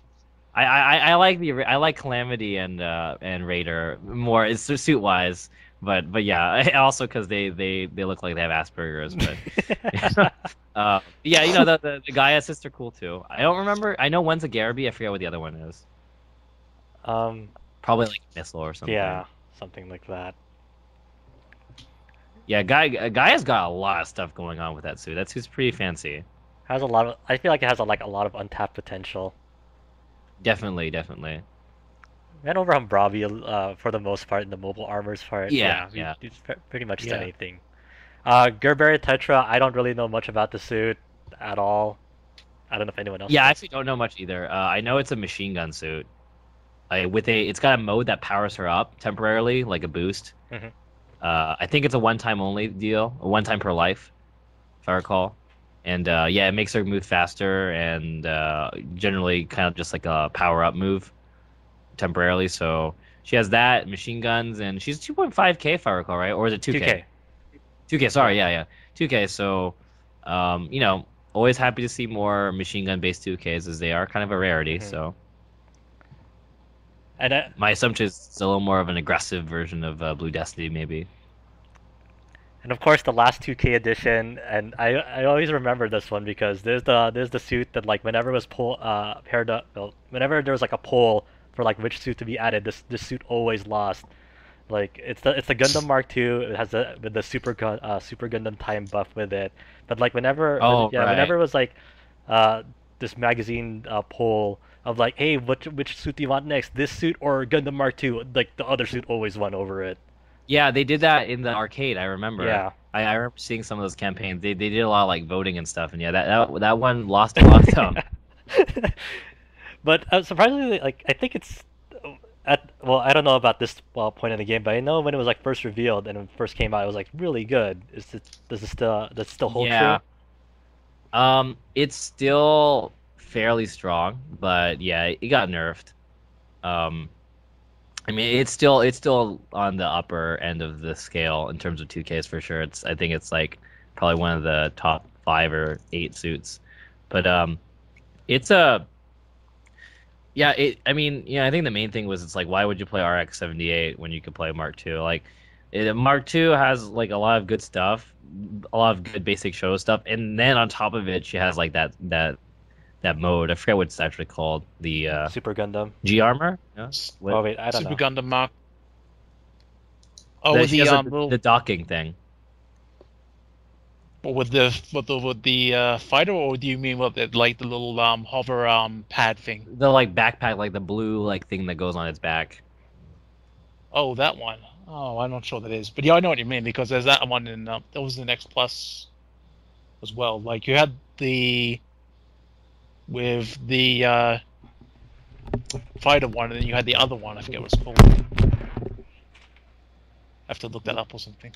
Yeah. Can't remember. My bad, my mic fell. I don't know if anyone heard that. It's like Super Gundam or something weird like that. Yes, I yeah, forget. Super Gundam.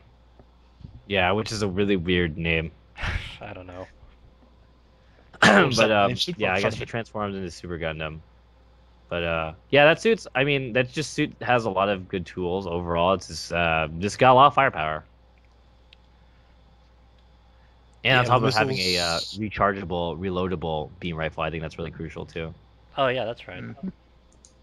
So it's basically, but it's overall, it's just like it's a basic suit though for getting fundamentals down. Would you say? Yeah, I definitely think it's a pretty good suit to get a hang of. I think it's like a little easier to use in Hakushiki maybe in terms of like the reloadable BR suit. And just got a lot of fun stuff to mess around with. She's got an extra mode with extra tools in it. Nice charge shot in that mode and a lot of cool stuff. So think she should be a pretty straightforward, good beginner suit. And then since there was like a whole, this like the biggest list of additions in 2000s, we're just gonna go over like one or two like old suits because that's a crap load already. But Yeah, there's a lot of yeah, there's a lot of 2000 editions. But in general, briefly, because I know you really like the suit, the dragon, in this version. Oh yeah, we talked about Yeah. it. Actually, honestly, it's really Dragon's almost identical. It's just that he got this stupid mermaid Gundam assist. What does the mermaid Gundam even do? Like It just scuttles along the ground. It just kind of like runs at them. I don't even know if it's useful. It was just there to add it to be annoying. It's just there. This is there and it's annoying. I mean, yeah. Honestly, he didn't really change much. As a result, he kind of went down a little bit compared to the other game, but I think it's mainly just due to melee and stuff being a little weaker. But he got he shoots dragon fire, which is cool. So he got a new move, which is dragon fire, and he summons mermaid Gundam. And I suppose flags are a little bit better, and his main attack, the arm extend, does more damage. That's basically it. Other than that, he's honestly pretty much identical. So if you are, he got a new extreme attack on top of his old one too, which is really I weird. didn't hear about that. What's his new extreme attack? Yeah. So his old one is 2 ABC. His new one is just neutral. Mm-hmm. And I think that one you can combo into. So he has that one edition, and which is pretty good because the old one is pretty bad. Yeah. Is it like a melee combo? That's his new extreme attack? Yeah. Okay. Yeah. So, other than that, honestly, if you play Dragon in the old game, you should feel pretty at home with a new Dragon.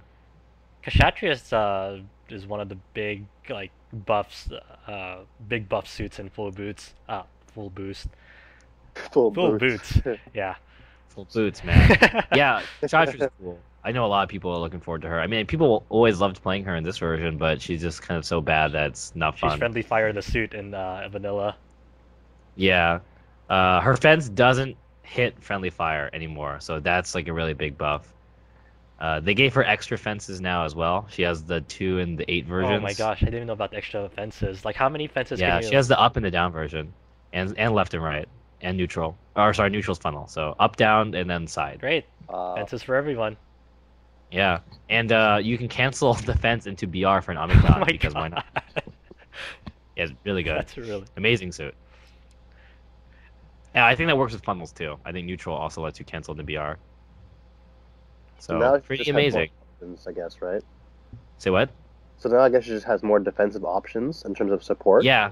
On top of improving her overall like mobility, it's like she's a lot less fat. She can move around.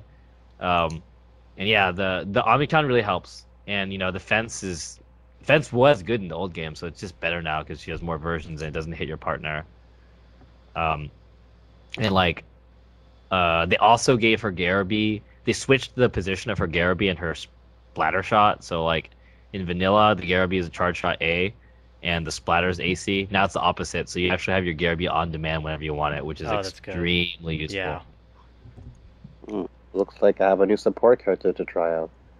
There you go. Kshatriya is gonna be one of those suits I'm just gonna dread fighting for sure. Excellent. And then we'll top it off with the 1000 suits. I don't think there's too many big things in the 1000s, but I think it got 3 new additions. You got the Duel, Assault Shroud, Ifrit, and Victory. I don't know if anyone knows too much about these suits. I honestly don't know anything about Duel because I just don't care. I will shamelessly say I give absolutely no Fs about Duel, just none.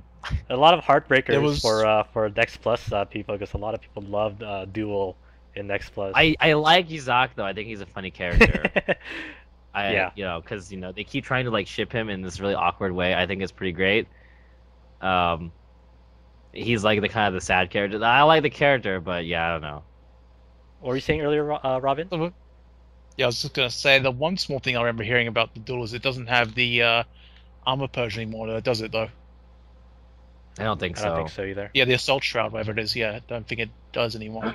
It's just stuck in its armor mode.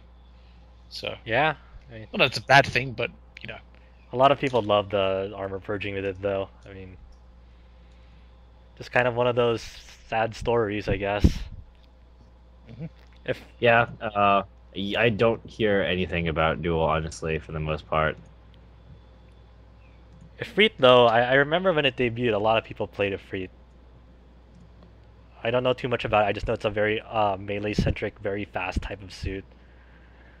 Um, with its dual blades. I don't know too much anything about its moveset either. Yeah, Ifrit is kind of also rare to see, but I'm pretty excited for Ifrit because he's like a super melee 1K. Because even though Goof is probably what you would think of when you think of melee 1Ks, Goof doesn't actually really play melee a lot of the time. You know, his machine gun is honestly usually a better option to use than try to go for a YOLO melee. So Ifrit, I feel like, is going to be the 1K melee, and I'm pretty excited for seeing that. I don't really know much about him other than the fact that he has that exam mode and just like hits you. I don't see Victory much either. I mean, that's another 1K suit, and I know it has. Victory is really weird, I know yeah. it just has like the removable body parts, and Yeah, he basically chucks his own body parts. oh, I didn't know about chucking its own body parts. Yeah, that's right. Yeah, basically like that's what he shoots his body parts at them, and as a result, ends up looking really weird. So you're just basically like fighting like half of it like most of the time. Yeah, it's just the most bizarre thing to watch. When you watch V1 played, you're like, I don't know what's going on. It just looks bizarre. Because like when he shoots the stuff, it's actually kind of hard to see. Oh gosh. Like it's kind of hard to see that he shot them off, so it just looks like random stuff disappearing all the time and just no idea what's going on. And he has like a hop move that is rainbow stepped a lot too. So he's just like flying all over the place, being really, really weird. I'm surprised with that. Did they do anything like to make it what's the word I'm thinking? Like to renew the parts or anything though? Like if like you like go into like the little core fighter mode or something, or You can be left in core fighter mode, but you don't get to fly around in core fighter mode. Like what's that suit next that could do that? That just made me laugh. which one? Well, the Impulse could go into its core fighter mode, but that was like to renew it or something. Yeah, I know there's like one mode, there's one suit, or maybe there's more, but I know at least one suit, like you could literally go into Core Fighter and you're just this tiny little plane just running I do around remember shooting people. that, but I'm trying to remember which. It's like hysterical looking. Yeah. If anyone remembers, let us know in the comments. I can't remember off the top of my head either. I think it was Impulse. I think it was Was it Impulse. just Okay. Impulse? Oh. Yeah. Yeah, I think it was Oh. actually now. You know, like one of the great things, like I don't know a lot about Next, but I know like there are some other NorCal players who played Next a lot, like Tari. Mhm. I know he always has the funniest stories about the crazy things that things had in Next. Like I know Shining Gundam was like the craziest suit in Next. It's just so weird. Yeah. It had that Bato pose where he like just stood still with his sword held and he could throw out. So it's so funny. Next was a weird game in retrospect. Sort of, but anyway. Yeah, I loved it. And just to top off just the thousands, and because I remember at Extreme Versus, the very top of 1000s were Hidalfer and Zaku 2 Kai. Like essentially no match. What changes did these suits see in Full Boost? Because I remember seeing like one of the most popular teams in Vanilla was just these two suits for 1000. Hey Yeah, Josh, sorry they just got to nerfed. interrupt. Uh-huh. I was gonna say, didn't anything happen to the Goof custom by the way, or not? Oh, it did. One main thing. Well, two, I guess. But the big thing is that he had this landing trick where he could do AC on grapple to the ground, and if you did it the right way, you instantly gained your boost back, like instantaneously. They took that out because it was like a weird bug. So, unfortunately, that's no longer in the game. Okey-doke. Rip. As a result, he's just much less of a tricky suit. He's still good, but he has a lot less of like really crazy movement options. I guess on the plus side, his 2B now, the highway, I think you can set it there and then move off and it like goes off automatically. So I think you can do really cool Oki stuff with Oh, it that's now. cool. But I guess like what were we talking about? We're talking about Hild, Tank and Zaku 2. Zaku Yeah, Kai, right? yeah. Yeah, both of those guys just got nerfed. That's pretty much all you need to say about it. Like Tank, just everything got nerfed. Every single weapon basically got nerfed. and his boost refilling spin move also got slowed down. And then Zakukai, he got nerfed too. Main one is grenade just does less damage, and since that's all you do with Zakukai, that's a pretty big nerf. And then when you are in activate, you know how you chuck 3 in Awakening, but now when you chuck 3, it uses all your ammo. Oh, okay. Before, grenade is 3 stocks, so before you could throw 3 with 1, then throw 3 with 1, then throw Yep. 3 with 1 for 9 total. Now when you throw 3, it actually uses all 3 of them. You have to be a lot more conservative with that. Yeah, so it definitely makes the bursting into that way less good. Any other notable 1000s? I don't think so. I think one thing that's worth mentioning is that Easy 8's really good now. And through a very basic change, because Easy 8 actually got mainly nerfs, but the one thing good is that Easy 8 got a real jump when he runs now. God. Yeah, he has like a boost hop, kind of like, because he runs on the ground just like a mobile fighter. So just like a mobile fighter, he has a dash jump now as well. Oh, okay. Even so in cannon he can mode? actually run. Even in cannon mode? So, yeah, even in cannon mode. Wow. Huh. Yeah. So it's really good because you can run away with that suit, which was his main weakness. Yeah, if anyone remembers, like in vanilla, like that guy just couldn't jump. Like this gravity would just push him down. Like you're. Yeah, he's just unfortunate like that. It's just very sad to see. Like because you could tell like when someone like screwed up with Easy 8, he just like do a little like very small hop there. It was very sad to see. Yeah. So. Yeah, just that one change, despite the other minor nerfs he got, made that suit like top tier 1K. That's insane. That's pretty good. Wow, I mean, I know we spent way too much time on suit changes and stuff, because that's why I didn't want to go through every single one, because it'd take literally hours on top of hours. Yeah. Yeah, literally. I mean, there's gonna be lots of, things out there that will guide you through it, like specialized shows. I can imagine will pop up.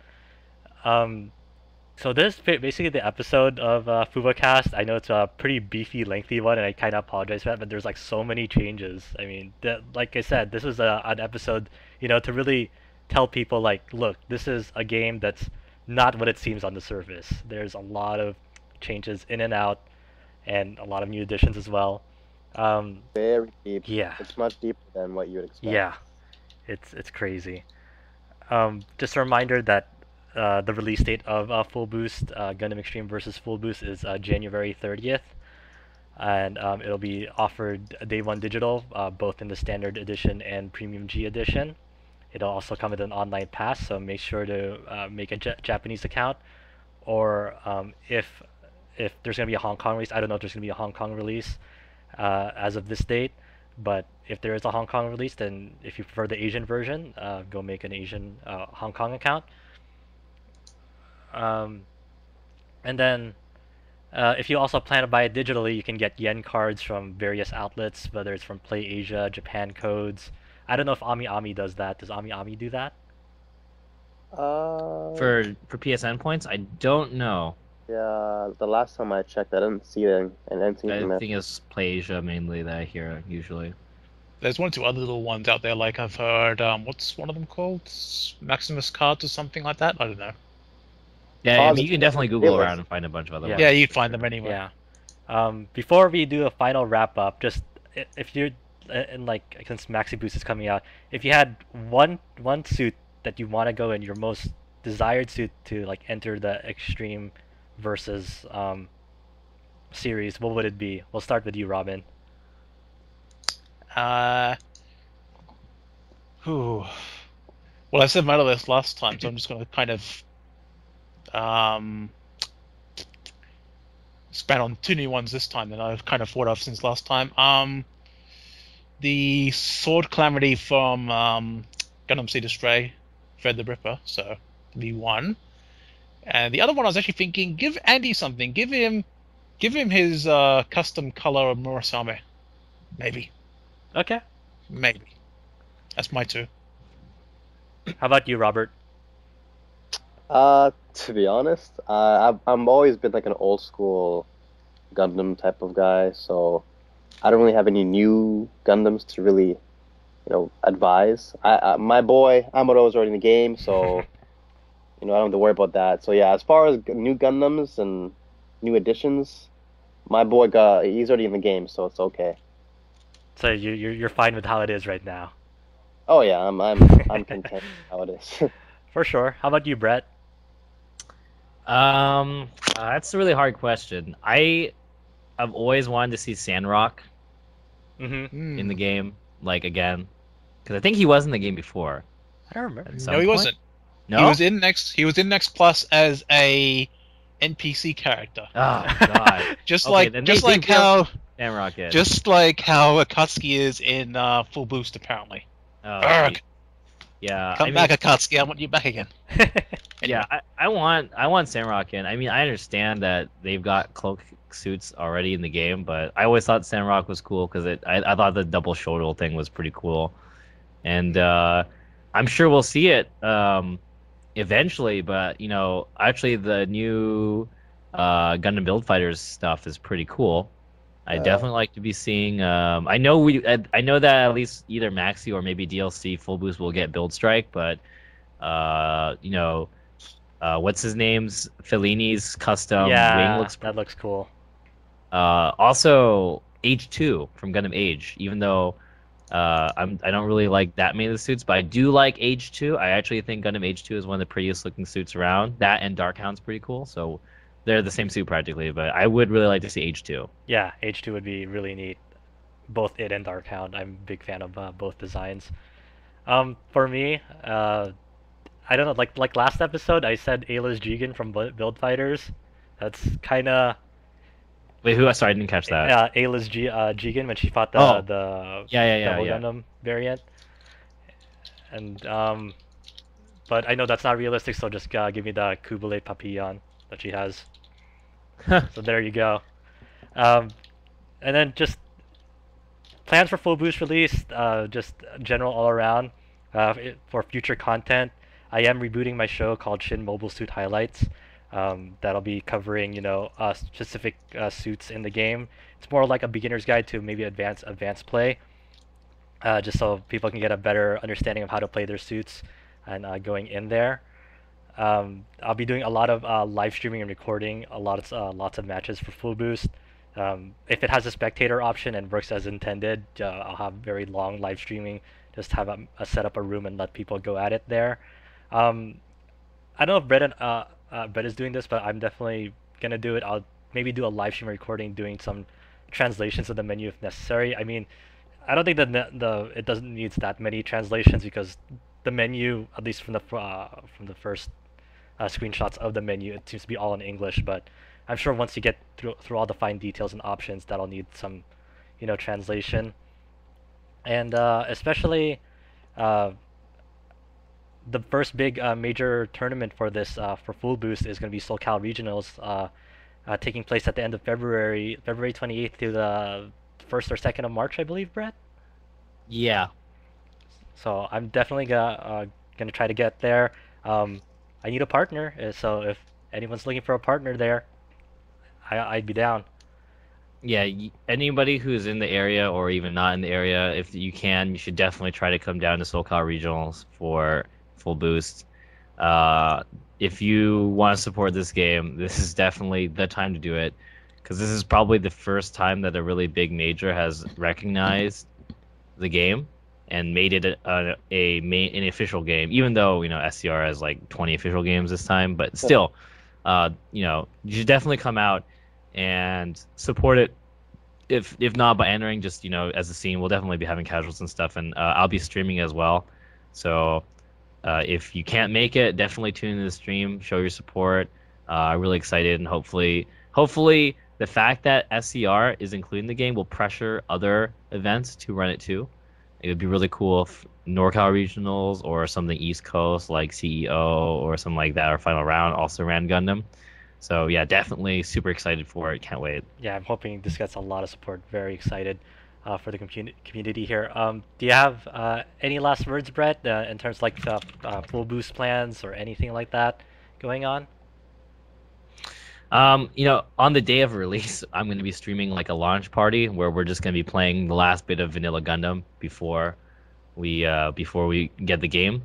So, anybody who has the game and wants to just chill with us, or if you're playing the game at the same time as me, it's a pretty good idea to just hang out with us as we're gonna just try and buy as soon as possible. So if you're one of those people, definitely come hang out with us. And I'm just gonna be playing the game nonstop when it comes out. There's actually gonna also be a small tournament in Las Vegas that I'm probably going to be running that has full boost as well. That'll be, I believe, February 30th. No, sorry. When is it? I think February 2nd, 1st and 2nd. So like literally 2 or 3 days Okay. afterwards. So I'm not sure if that's really going to go down or not, but I'm going to try and make it happen.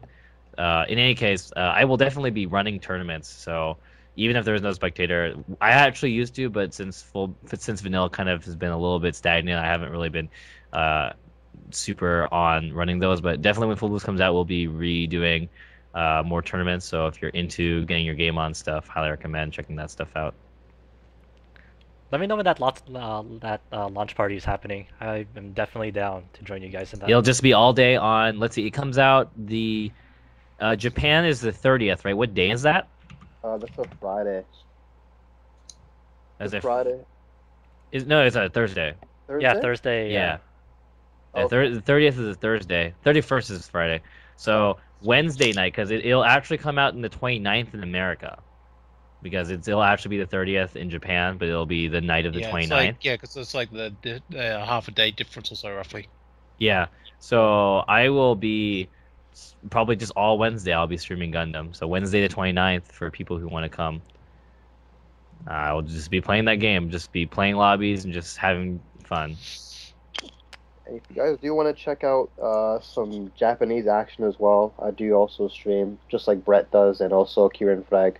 You can check me out at twitch.tv/Fatal Damage for the Japanese side of Full Boost. So we have like a three-way stream going on, which is really good for the community. So guys, do your thing, get the community growing, tweet it out.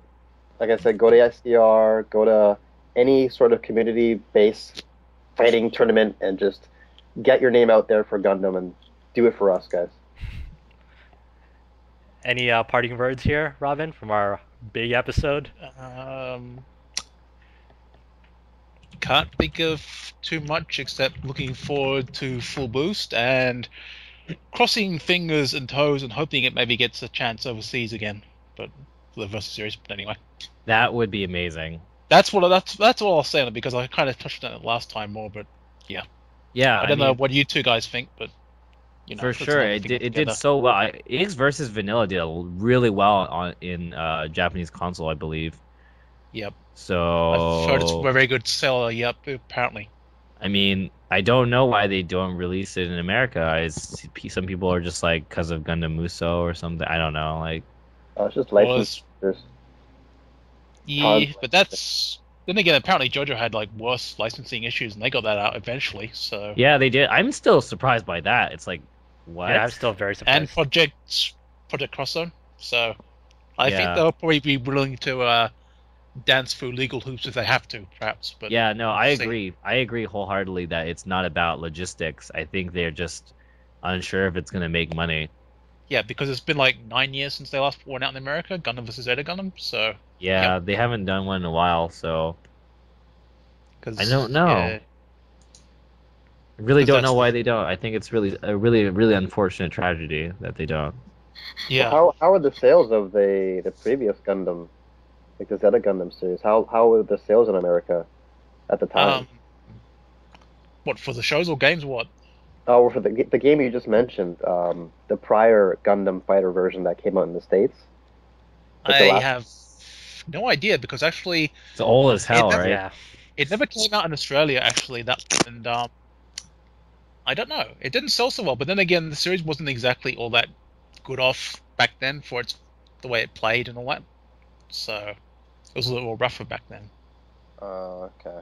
Because that may be one of the factors too. Because it's like if the image of the game didn't seem to resonate with a lot of people, again, like Fred said, it may kind of scare them from releasing it. But again, that shouldn't be the case because Gundam is such a popular series worldwide. So that should be more of an incentive to like distribute it amongst more people. Yeah, and I've said it to Josh as well. The series has actually evolved and improved a lot since then. Anyway, so much. Oh in the yeah, way it plays and everything. So oh yeah, on many scales it's improved like dramatically. So I don't see why they shouldn't. yeah, But they just haven't been bothered to, or they just probably haven't been thinking about it for a while. So yeah.